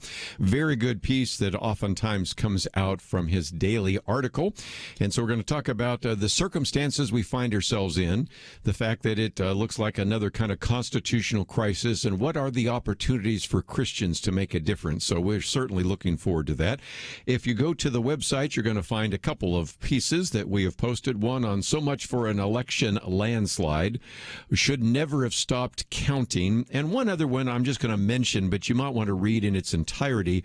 Will the plywood party win? And the reason that Roger Kimball calls that is his argument is that the reason we're putting up plywood, and it's got a very good picture here of all the offices and businesses in Washington, D.C. at Black Lives Matter Plaza that are actually going up, is because I think we all recognize that the rioters are going to be Antifa, BLM, and things of that nature, even though people sometimes with a straight face try to say these are white supremacists. Obviously, that is not the case. But nevertheless, I thought might just mention that for a minute. And it's a very good piece because it just reminds us of what we may be in for in the future, no matter who is actually elected. And as a matter of fact, we may have dodged a bullet because of the question mark. If you have seen some of the videos last night in Washington, D.C., there was a little bit of confrontation between the police and the rioters. And I mentioned just in passing when I was talking with Gary Bauer about the number of police officers the other day that were injured. One might be permanently blinded, so I'm not minimizing that at all. But if indeed there was a decision coming down that we would actually have Donald Trump reelected, I think we know exactly what would happen in many of those cities, and that's why the plywood has been going up in those locations. So just wanted you to read that piece. I think Roger Kimball does a pretty good job of summarizing it. But sometimes you have to sort of be like a chess master. You got to be thinking 3 steps ahead. And one of the steps I'm thinking is, if indeed there are any challenges out of Michigan, Wisconsin, Pennsylvania in particular, where some of the real controversy and some of the stories of voter fraud are starting to surface, what happens? Well, they go to the appeals court, but very quickly they get fast-tracked to the Supreme Court. And that brings us back to Amy Coney Barrett. You remember that, don't you? The argument that we cannot let her be on the Supreme Court because she may be ruling on one of these very important cases and even allow Donald Trump to be reelected. And so the question was asked the other day of Jonathan Turley. Now, if you're not familiar with him, we've quoted him many times before. He, by and large, pretty sure always votes for the Democrat, would consider himself a liberal. He's with George Washington University Law School, very prominent professor. And he was asked the other day, what about this idea? Because now you have Supreme Court Justice Amy Coney Barrett, and there have been some that have said she should recuse herself. In other words, she should abstain from ruling on any case having to do with the election. So the question came, interestingly enough, from Fox News' Brett Baier.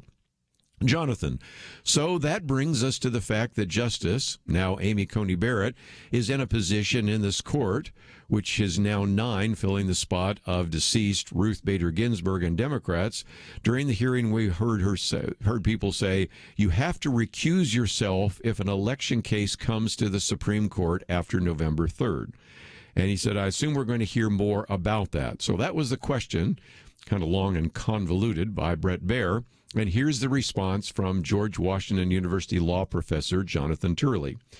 He says, yeah, it will, and it's utterly ridiculous. It's also incredibly insulting. He says there's no reason under the usual interpretation of the standard for recusal for Justice Barrett to withdraw from this case. Jonathan Turley went on to say, she doesn't have an interest in this case. She doesn't have a financial interest in this case.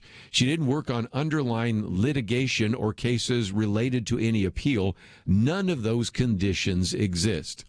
And he went on to say, I know of no case in history where a justice would recuse herself simply because she was nominated shortly before an election. And some people, as you've heard, call her a judicial shill. So 3 cheers for Jonathan Turley, professor of law, George Washington University, because that is indeed the case. And sadly, given the propensity of some of the liberals to sometimes vote their preference rather than the case, you almost need to have some on the other side. And so this is going to be, I think, very intriguing because, first of all, we're going to have the vote counts come in We already have some real serious questions about the accuracy of some of those vote counts already. And then we have the litigation that obviously will unfold next. So we'll be covering that for some time. And if you find yourself saying, well, I'd like to get a copy of the voter fraud booklet, we are making it available today. We'll try to make it available tomorrow, too, in case you'd like to get it. And it's on the website, pointofview.net. Go to that middle section, and it says Take Action Voter Fraud Booklet Request. Scroll down. There's a place for your name and your email, and then the box is checked for instant download, so it'll come right there to your computer. If some of you say, well, I would like to get a printed copy, well, then click the other box, which says Receive in the Mail. Put your name and address, and we'll put it in the mail to you, and that is the case. Just before we take a break, let me mention something else. The action item that we've had for the last couple of days, of course, has been what? Well, it's been the Girl Scouts and Kappa Delta, which both actually pulled off their announcement and their praise for Amy Coney Barrett. One, because, of course, she's a woman. That was the Girl Scouts. And two, because Amy Coney Barrett was a member of the sorority Kappa Delta. Well, my wife is a member of Kappa Delta. She's a triple legacy, I might mention as well. And here's a response from the national president of Kappa Delta, which goes into the commitment to diversity, equity, and inclusion, which are nice-sounding words, but then you read into the small print here, and it talks about affinity groups, Black sisters, LGBTQ sisters, sisters with disabilities.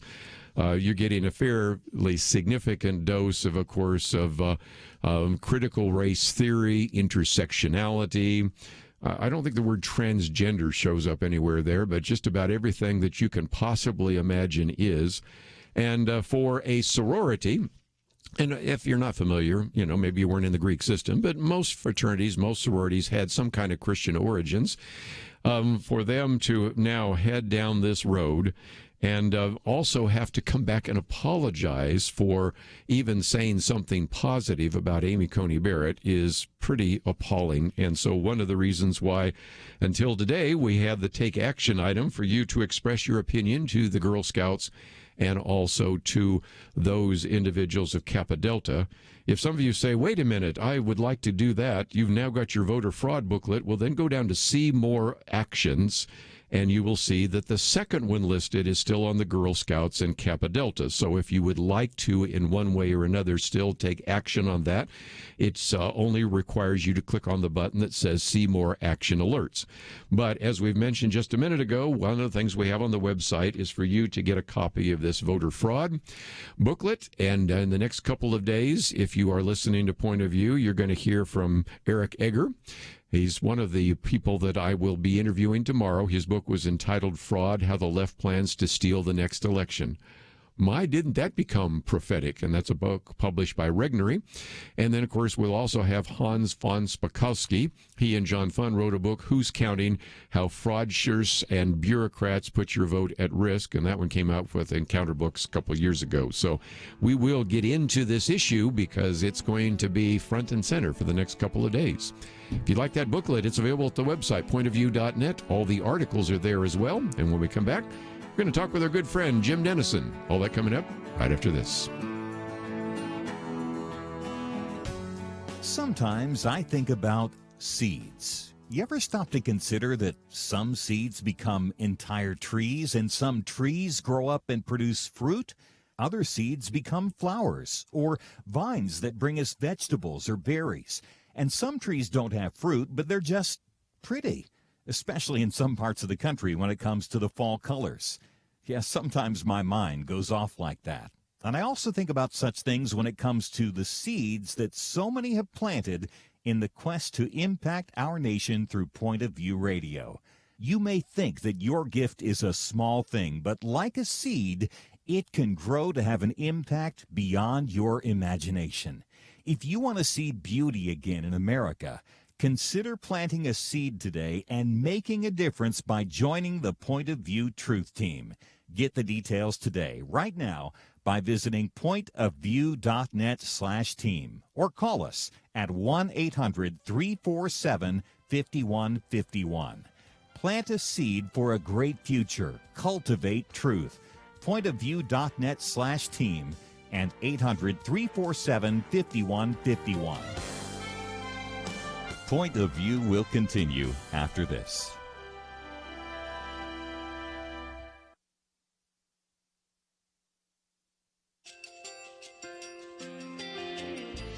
I just want to thank you so much for all the wonderful programming you have. You're just absolutely fantastic. I recently started listening to Point of View, and I really found it interesting because of the different subjects you cover. Thank you for that. I really appreciate everything that you do in keeping us informed. Thank you, Kerby, for everything that you have been doing. I appreciate all the work that you're doing, advocating for the Word of God. Thank you so much. Point of View, I think, is absolutely necessary because it's a Christian perspective, a biblical worldview perspective, and receive very current, up-to-date information about what is really going on, week to week in our culture, which is changing so rapidly, and yet it's morally sliding backwards. Yeah, I'm just, first of all, I thank you guys. Y'all's program is wonderful, and enjoy it every day. I learn so much every time I listen to it. Point of View Radio Talk Show.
Hi, this is Kerby Anderson. Each day we take on the tough issues and provide a biblical perspective to them. The topics we cover are wide-ranging.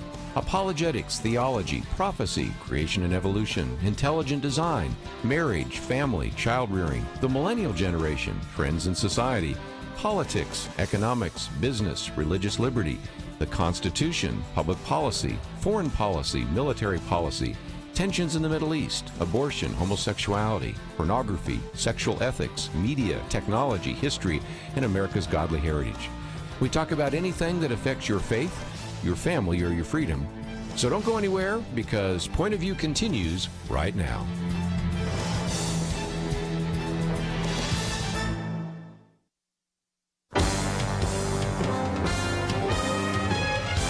Across America, live. This is Point of View.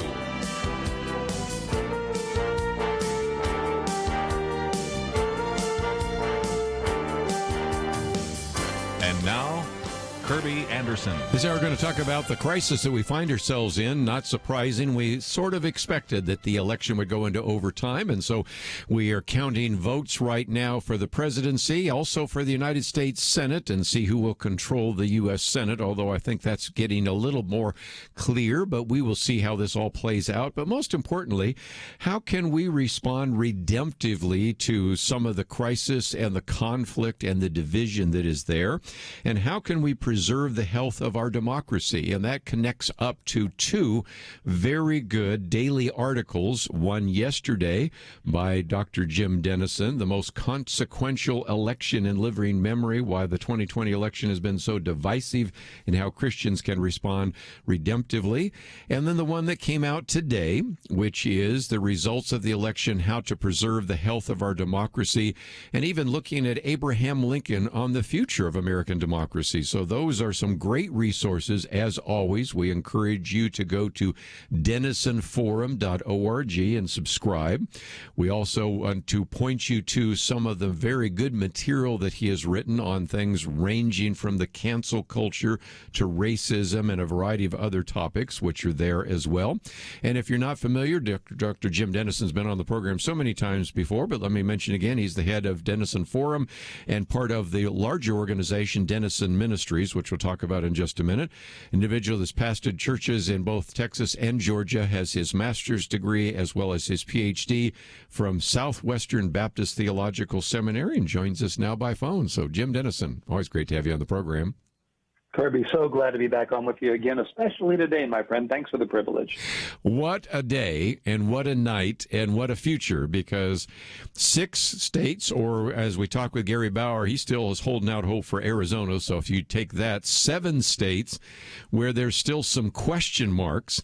And for those of us that like to get some resolution, we are still in for, I think, a long-term battle.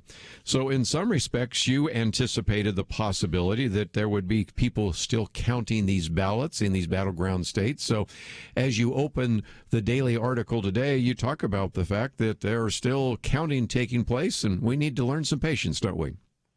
Absolutely, we do, Kerby. And when you get that figured out, if you'll let me know, I will be so grateful. But if nothing else, we're dealing with a real crisis, aren't we?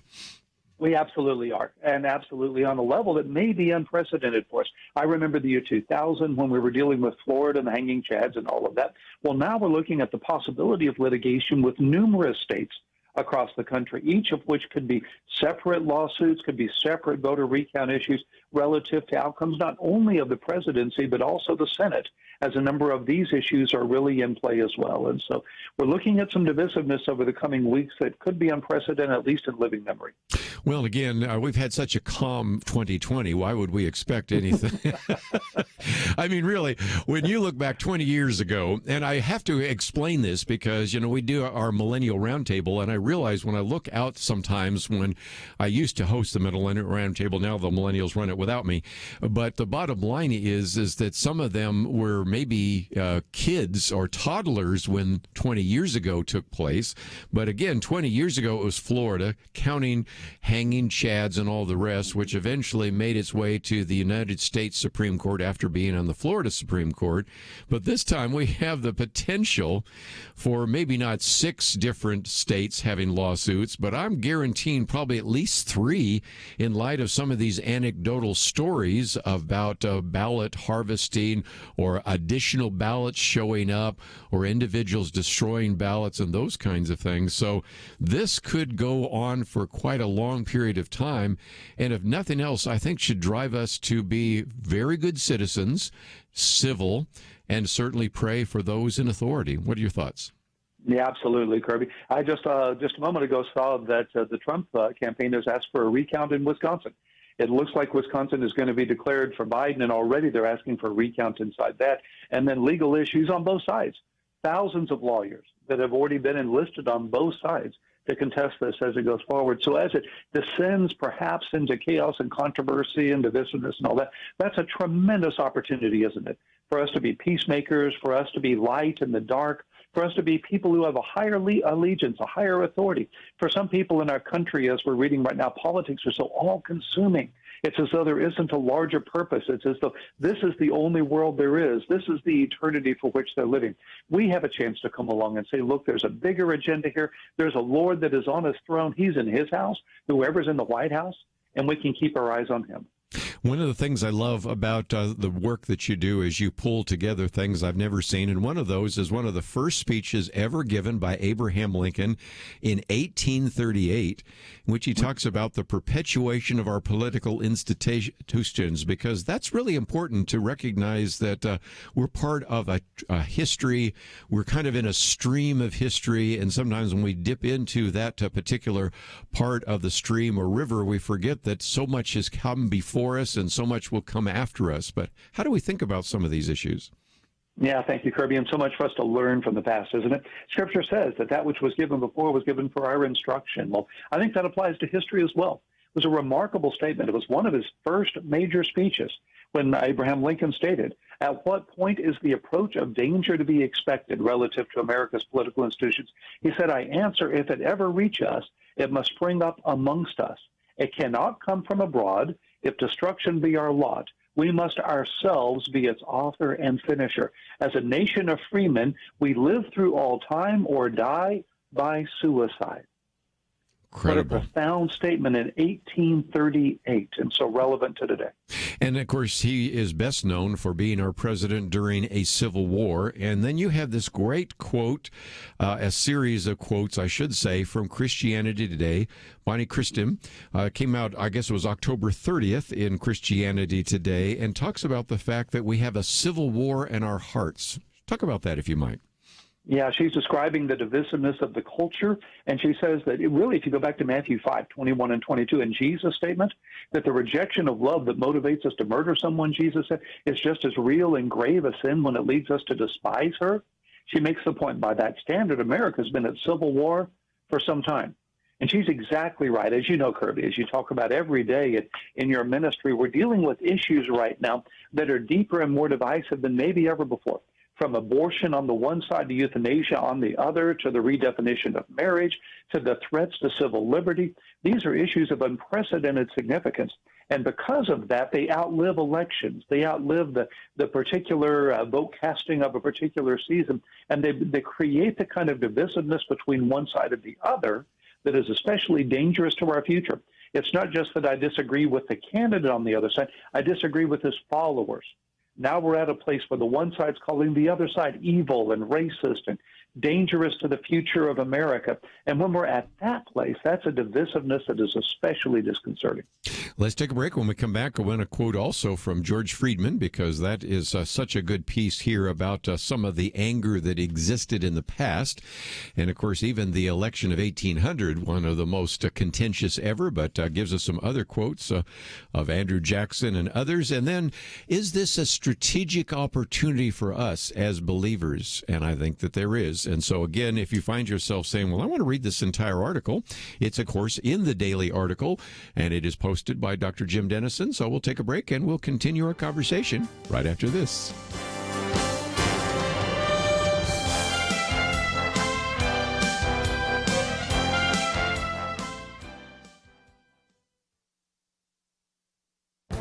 This is Viewpoints with Kerby Anderson. The authors of a new book remind us that for the first time in history, the world shut itself down by choice because of a virus that was spreading. We did not understand the nature and danger of the coronavirus, but we understand much more now. I had Dr. Jay Richards on my radio program to talk about the book, The Price of Panic, written by him and two other authors. The subtitle of the book expresses some of their concerns, how the tyranny of experts turned a pandemic into a catastrophe. They illustrate with lots of facts, figures, and graphs the reality that the human cost of the emergency response to the pandemic far outweighs the benefits. They recognize that other books will be written in the future about the response to the virus, but they wanted to publish these results now because there's another push to close down the economy. In previous commentaries, I've documented some of the economic, educational, emotional, and medical cost of the lockdowns that took place. The book even goes into more detail to talk about the total cost in dollars, lives, and livelihoods, as well as the ongoing problems with emotional and medical issues. One of the biggest surprises for the authors was how ineffective the lockdowns actually were. They assumed that the lockdowns would do what they were predicted to do, but would still have to count the other negative costs. But if you look at the charts in the book, you will discover the lockdowns weren't very effective. In Chapter 9, with the title, Did the Lockdowns Work?, are a number of graphs for a dozen states showing when the lockdown was implemented and what happened more than a week later to the number of reported cases. The impact was much less than we were led to believe. Our elected leaders and our newly elected leaders need to read this book before they make any decisions about another lockdown. I'm Kerby Anderson, and that's my point of view. For a free copy of the booklet, A Biblical View on Pornography, go to viewpoints.info/pornography. That's viewpoints.info/pornography.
You're listening to Point of View, your listener-supported source for truth. Continue our conversation today with Dr. Jim Denison, and I might just mention the piece that he quotes from Christianity Today by Bonnie Christian really gets into this idea of anger and evil. And you might remember when we've had the conversation with Jonathan Haidt on the coddling of the American mind, there were a couple of things that he talked about. You know, the second untruth was always trust your feelings. Well, that really doesn't work out very well, but the one that we were talking about is the third untruth, that is life is a battle between good people and evil people. There are more and more people saying, well, if you disagree with me, it's not just that you're wrong, but you're evil. And so we need to really understand that tension, which you also talk about in your daily article yesterday, which we'll get to in just a minute, is really exacerbated by social media and by tribalism. But you also, in the one that came out today, have a quote from George Friedman, and he is an analyst that we've quoted on this program before, but reminds us that some of the other elections were pretty hostile. If we think that this is just a recent phenomenon, just look at Andrew Jackson, Rutherford Hayes, John Quincy Adams, maybe even John Adams and Thomas Jefferson. We've got some examples in the past where it's been pretty rough and tumble in some of these presidential campaigns as well. Yeah, it actually has. You're exactly right. 1796, as you know, was the first contested election in American history. George Washington uncontested his first two terms. Well, just a few months before 1796, he made it public that he would not run for a third term. At that point in time, of course, there were not the limits that we have today. And so John Adams and Thomas Jefferson became the candidates for president. In those days, a person didn't campaign themselves. They got surrogates to do that. And I'd encourage our listeners to go back and just look up the 1796 election and the 1800 election and look at what was said about the other candidate. It makes so much of what we see in political negative ads today just pale by significance. Well, George Friedman makes, I thought, a really good point, kind of counterintuitive point. I hadn't thought of it this way. He made the claim that loathing candidates is normal and even healthy in a liberal democracy. Hadn't thought of it quite like that, but it shows that we really care about this. We're passionately engaged in this. We have the freedom to do this. You couldn't do that in Cuba. I was in Cuba during the 2000 election watching Bush versus Gore on CNN in a Cuban hotel room. I can tell you, they don't have divisive elections because they don't have elections in a real sense down there. So that's a celebration in a strange way of our democracy that we can be like that. But Friedman's point that I used in the article is that while that's been always the case of our history, what's not been the case in our history is the degree to which we're assigning that kind of vitriol and anger and bitterness toward the followers of the candidate, not just the candidate themselves. That's what's dangerous. And again, you say this is a great opportunity in the midst of this crisis. What is that opportunity that we can maybe exploit and use and really develop? Well, it reminds me of the time I was in the Carlsbad Caverns back years ago, and we're down there, and it's dark as can be. They turn the flashlights off and all of that. Can't see the hand in front of your face. Then the tour guide turns on his flashlight, and you're drawn to it instinctively. If we will be light in the dark, others will see. In fact, the darker the room, the more obvious the light. I'm talking with you right now from my obvious office here in Dallas, and got these big windows here. And even if I closed the shutters and turned off the lights and then turned on my cell phone, it wouldn't be that obvious. But if it was pitch black in here, then that light, even the light from one cell phone, would be obvious in the entire room. Well, that's our opportunity. The darker the room, the more powerful the light. As long as the light's not under the bushel basket, as long as the salt's not in the salt shaker. So let's reframe the crisis of incivility in our culture as an opportunity to speak the truth in love. We're speaking the truth, absolutely speak the truth, but do so with grace. Be beggars helping beggars find bread, and other people will notice. One of the things you talk about in your piece yesterday was that we can really be kind of the hands and feet of Jesus, because you said as the pandemic continues, we're called to pray for the sick. That's James 5. Meet the needs of those with our compassion. That's, of course, Matthew 10 and Acts 3. Financial hardships persist, and we're to care for the poor. You see this in Proverbs and in the book of John.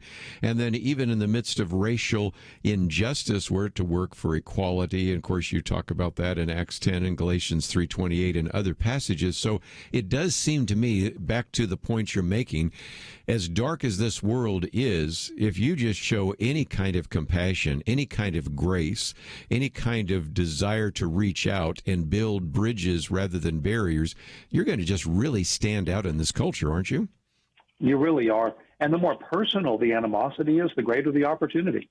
It's one thing for me to be gracious to people I don't know, for me to say kind things about the candidate I didn't vote for, that sort of thing. That's important to do and vital to do. But if I'm kind on social media to people that say unkind things to me on social media, if I refuse to say about people what I won't say to them, if I'm gracious toward people who are unkind to me, that makes a difference in their life.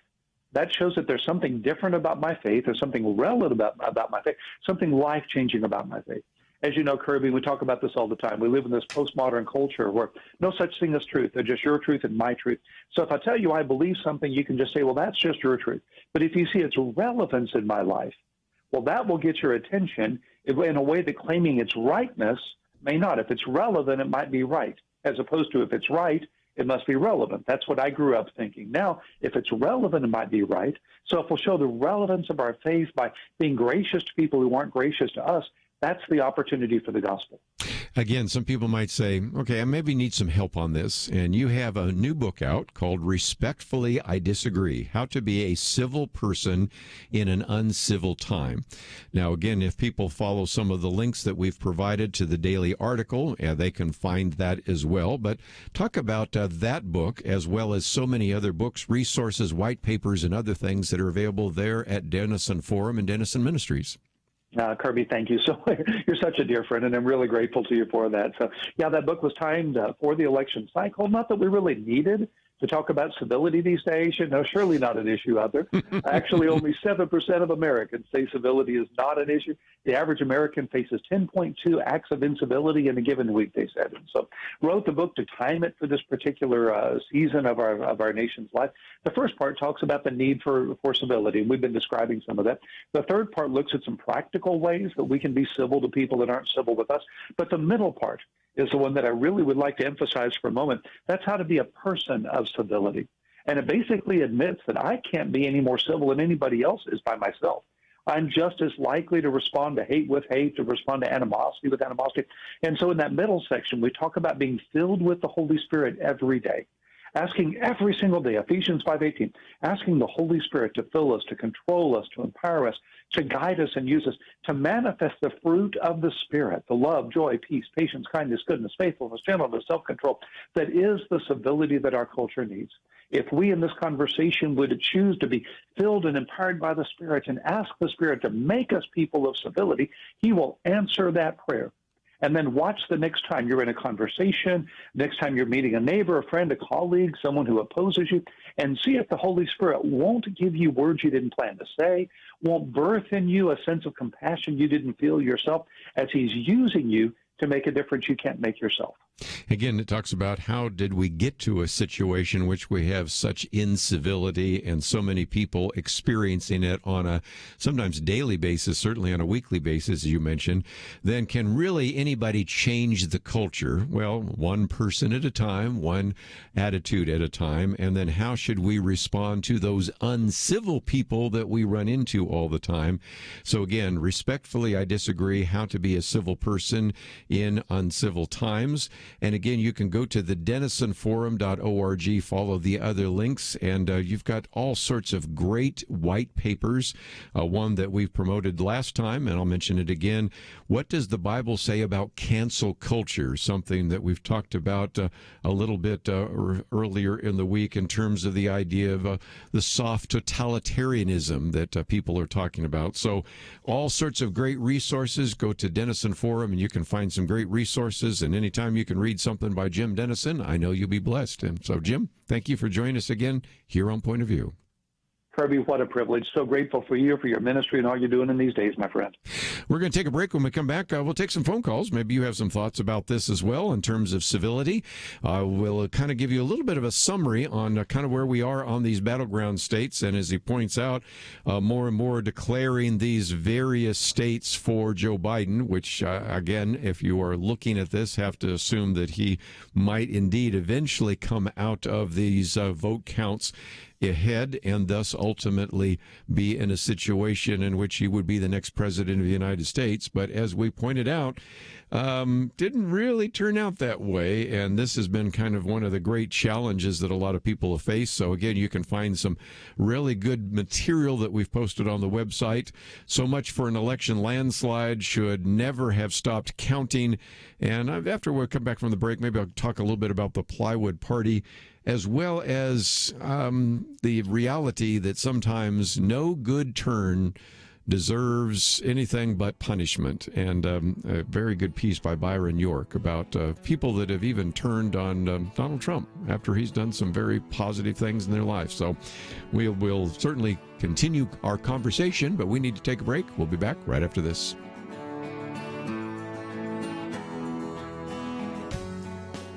Having civil conversations about important issues seems to be harder and harder. Various media outlets tell people what they should believe, why they should be outraged, and getting people to actually think, well, it can be difficult. Whether it's the gospel, tax issues, social policy, or just about anything else, you need to have solid information and clear thinking to address the hard issues. You need God's truth applied.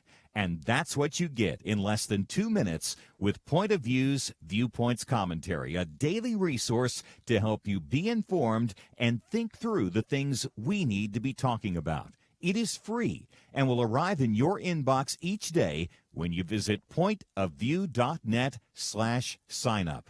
Sometimes we know we should say something, but we're silent because we're not quite sure what to say.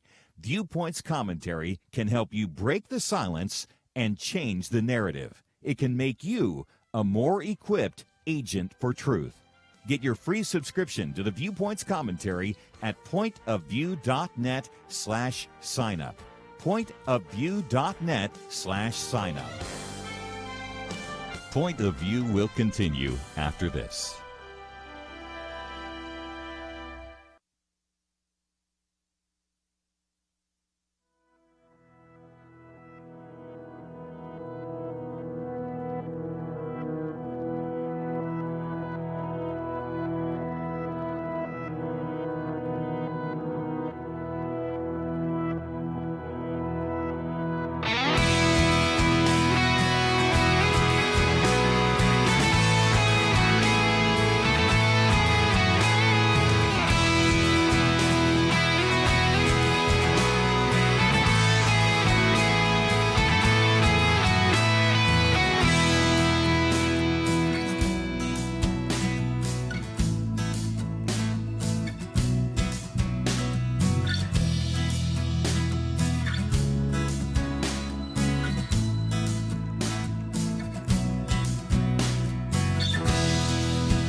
You are listening to Point of View. The opinions expressed on Point of View do not necessarily reflect the views of the management or staff of this station.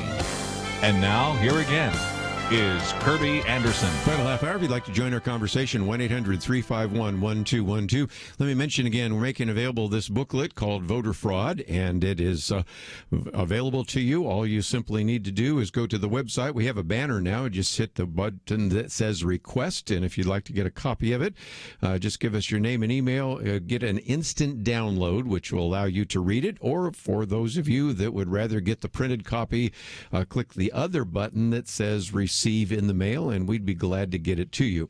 Now, I recognize that not all of the problem here has to do with voter fraud, but when you don't have election integrity, it makes it easier for people that are engaged in fraud to do so.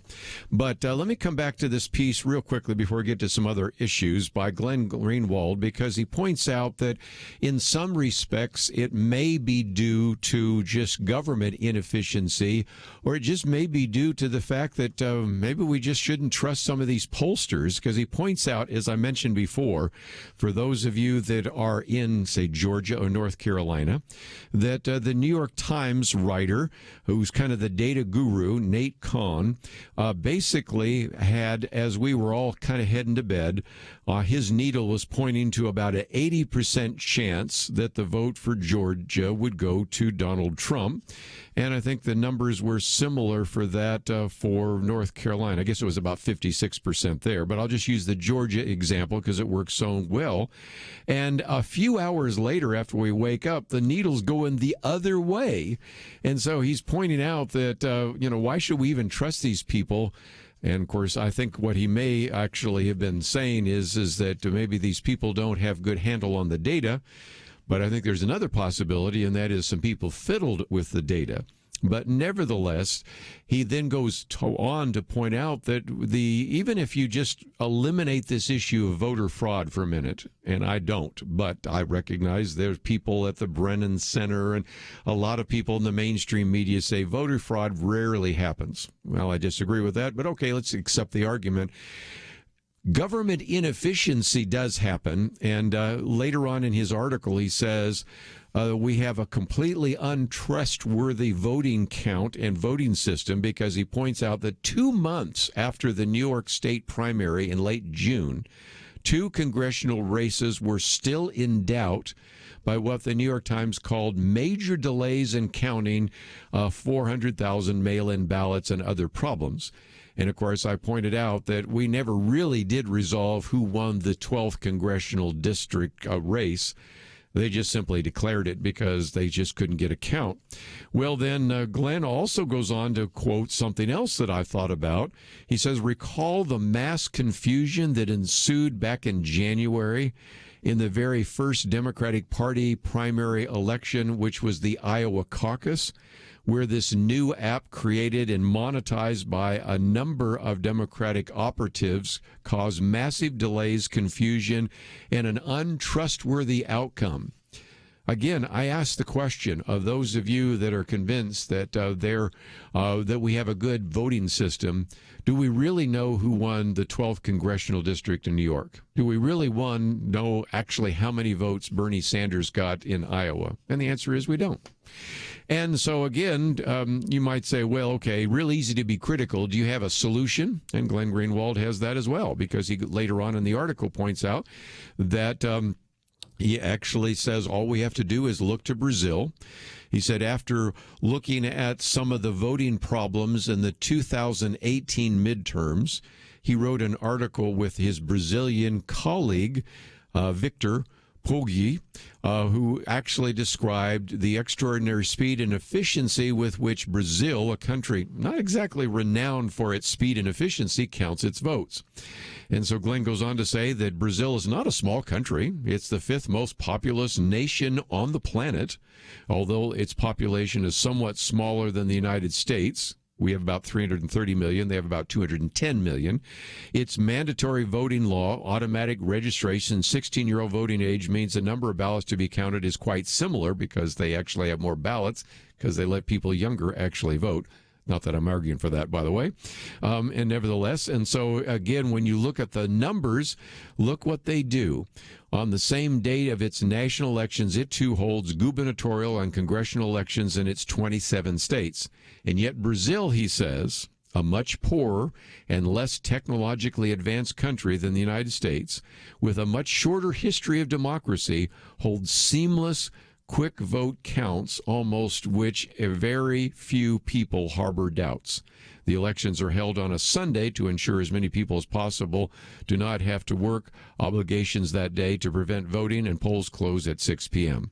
And so, again, they point out that during the runoff election, 90% of all the votes were counted, and the results were posted by 6 p.m. of the day of the election, of the time the last state closed its polls. And he goes through this long history of how Brazil, which is hardly the United States of America, hardly has access to the kind of technology that we have, is able to actually deal with that effectively.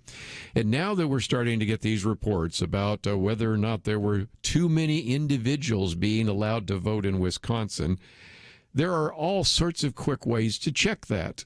Let me give you one. I'm a precinct chairman, so I'm pretty familiar with my own county. And what we have are these machines. We dispense a fair amount of money for those. And you go into these machines, and it has a screen. And then you don't even have to touch the screen. We give you either a Q-tip or a little stylus, and you then vote for everybody on the screen, and it switches the pages. And then when you're done, you click it because you've already put a piece of paper in there that's a ballot, and it prints it out. So electronically, it counts it, and then we put the ballot in a box, which is available. And so the number of people that voted on the machine have to match up with the number of people with ballots in that box. Now, having access to this, I suspect most people do, but I know I have access. I have actually gone on the databases and been able to, for example, show that Kelly Shackelford voted, that his wife voted, that his son and daughter-in-law voted. Been able to document that my wife voted, my daughter voted, that I voted, some friends voted, and all of that. I can document all of that. I can tell you when they voted, who the poll worker was, and what their address is, and those numbers all have to match up as well. And there is no possible way for fraud. And if anybody challenged any of that, we still have the paper ballots that you can go back and even count by hand if you want to. That's the way to do an election, and it's about time to get to the 21st century here because, as I've said before, if we handled money the way we handle votes in America, and you couldn't be sure that when you put in your ATM card, it would actually take money out of your account and give you an accurate total, there'd be people going to jail, and I think it's about time to do so. My last article here is called Will the Plywood Party Win? And it's by Roger Kimball. He's talking about a friend of his who actually is referred to the Plywood Party because if you live in New York City, as many of them do, or in this case, Washington, D.C., because he's showing a picture here of the Black Lives Matter Plaza where all the offices are getting boarded up, you can obviously see all the plywood going up. And he says, as I was strolling up Madison and Fifth Avenue en route to my meeting, I was met by this spectacle, really scores, maybe hundreds of workmen assiduously covering the Tony storefronts of the Upper East Side with sheets of plywood. Some were the usual standard issue tawny brown stuff, but some of them were more of a designer vintage black or some other custom color that brandied the Emporium's logo, all seemed fabricated for the long haul. And, it caused him to think, why are all these plywood pieces going up or go on all these stores? Because, as he points out, the people that are rioting are the people of the left. They're the people that probably would support the Democratic Party. Although, interestingly enough, the other night in Washington, D.C., a lot of them were using swear words towards Donald Trump, and also swear words towards Joe Biden. They say, we don't want a president, which tells you a lot about the anarchist in the streets. But he said, think of those people rioting, and then think of Trump supporters that have what? Flags. They're the party of the flags, and the other party sometimes seems to be the party of the plywood. Anyway, that's the point he's making, and if nothing else, I thought it was a very interesting piece about all the plywood that is going up and will be necessary if indeed the vote goes the other direction. Will there be any kind of rioting if Joe Biden is declared the winner, given the fact that now they're declaring Wisconsin for him, have already declared Arizona?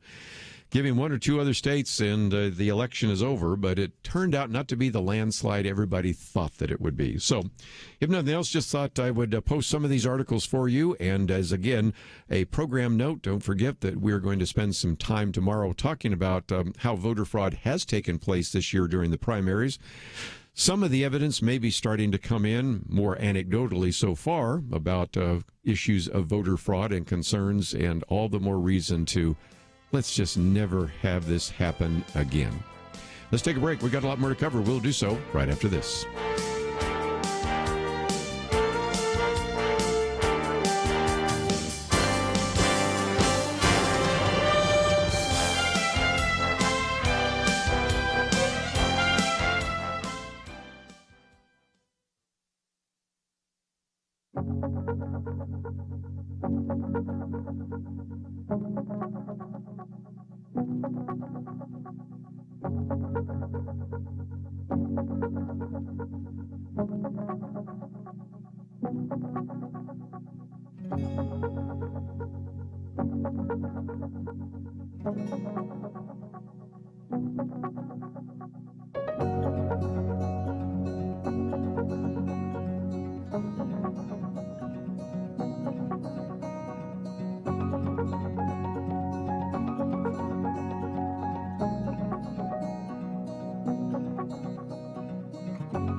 Now, back to Point of View, your listener-supported source for truth.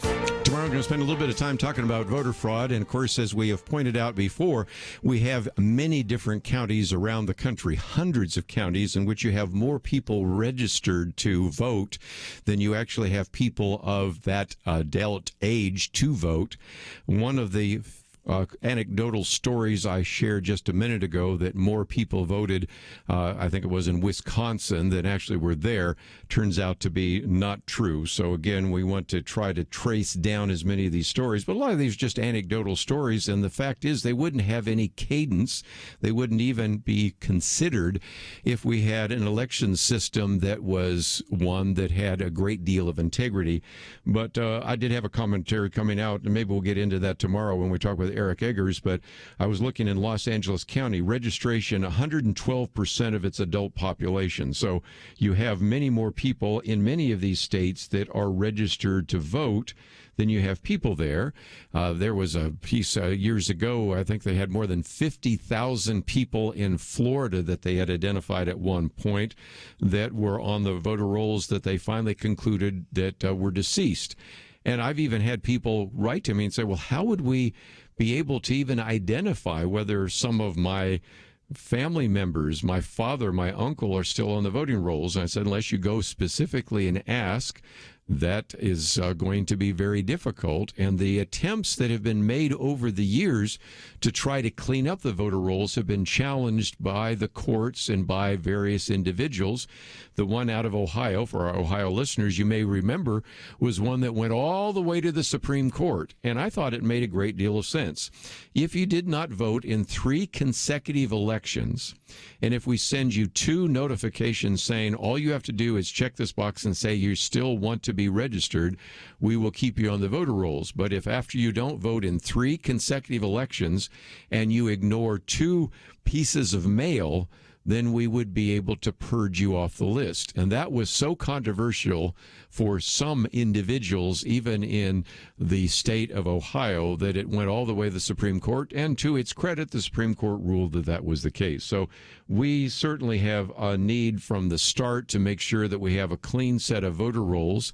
When you start mailing ballots out, as Gary Bauer shared just a minute ago, to anybody on the rolls, and you know you have more people on the rolls than are there because people have died, people have moved, all sorts of other things, you have just the potential for voter fraud.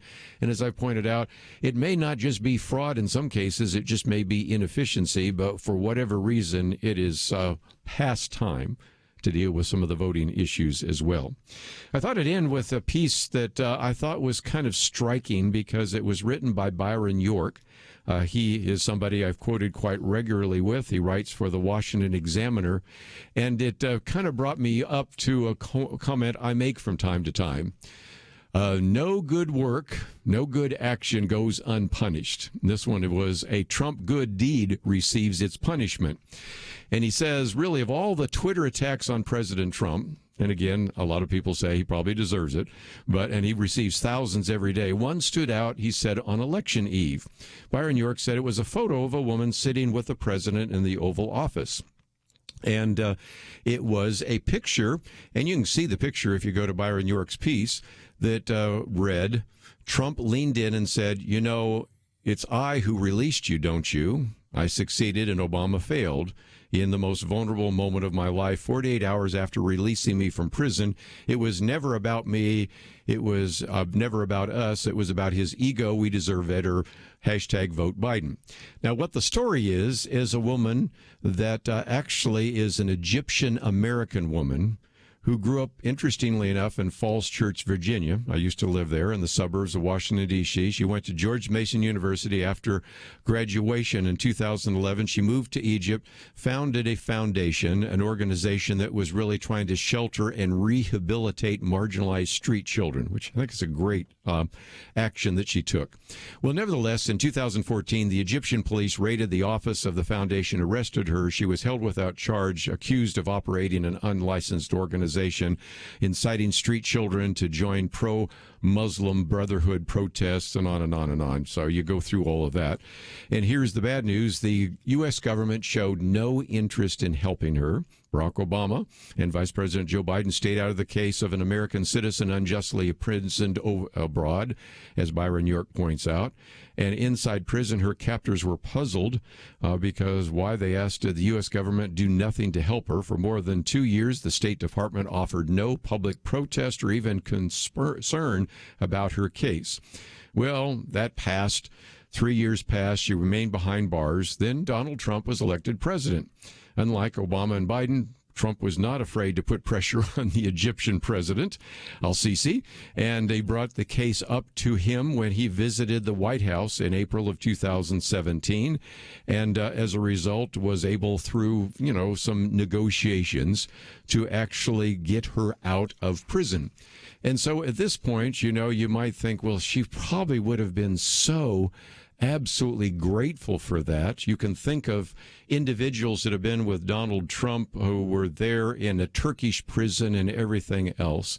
But nevertheless, her argument is that Donald Trump simply turned to me and said, I'm the one that got you out of prison. They did not.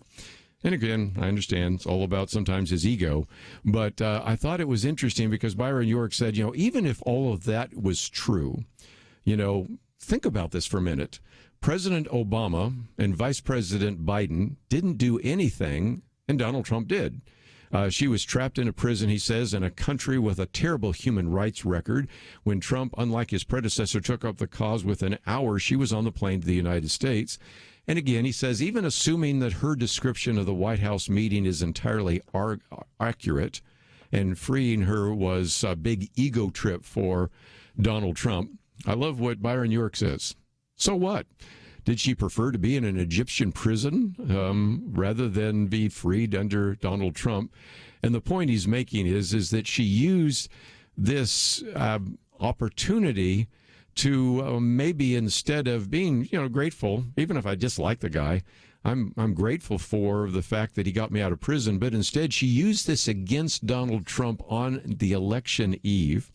And it just reminded me of something I've said so often. No good work goes unpunished. And here, this good deed of getting her out of prison was used against Donald Trump to actually encourage as many people as possible to not vote for Donald Trump, but to vote for Joe Biden. And I just thought I'd share that story with you because it's one of those many stories that you'll never hear about some of the actions that took place in the Oval Office. And I just thought it was worth mentioning there as well. One last time, let me again encourage you to get a couple of the articles that we've posted today. It's going to be important to get an accurate count sometime, hopefully soon, but again, given the fact that you can wait till even in some cases next week for the final vote totals, we are certainly going to probably not only see some disputed vote totals, but we're going to see some lawsuits. So we're going to be around here to try to do what we can to answer these questions, to address those issues, and to give you a chance to hear from some of the experts, many of whom I quote in this booklet, and they will be with us tomorrow. Eric Etter will be with us. His book, A Fraud, How the Left Plans to Steal the Next Election. That came out 2 years ago. Boy, that turned out to be true.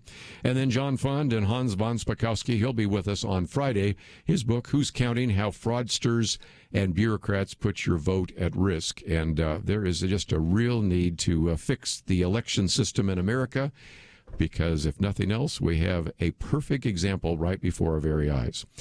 Well, thank you for voting. Thank you for listening to Point of View, and I hope you'll join us tomorrow on Point of View. If you find yourself saying, I'd like to get a copy of that booklet on voter fraud, it's available at the website, pointofview.net. Andrew, thank you for your help. Steve, thank you as well. We will see you back here tomorrow, right here on Point of View.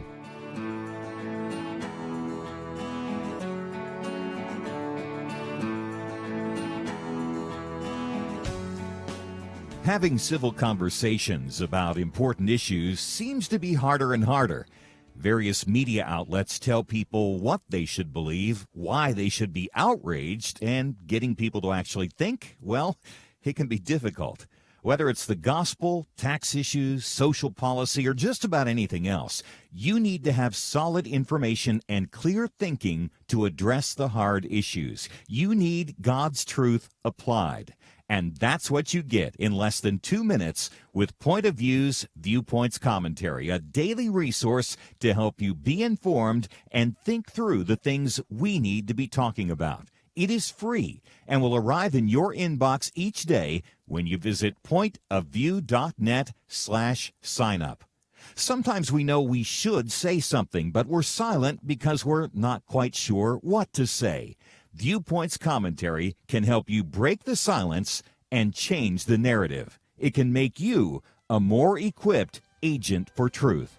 Get your free subscription to the Viewpoints Commentary at pointofview.net/signup. Pointofview.net/signup. Point of View is produced by Point of View Ministries.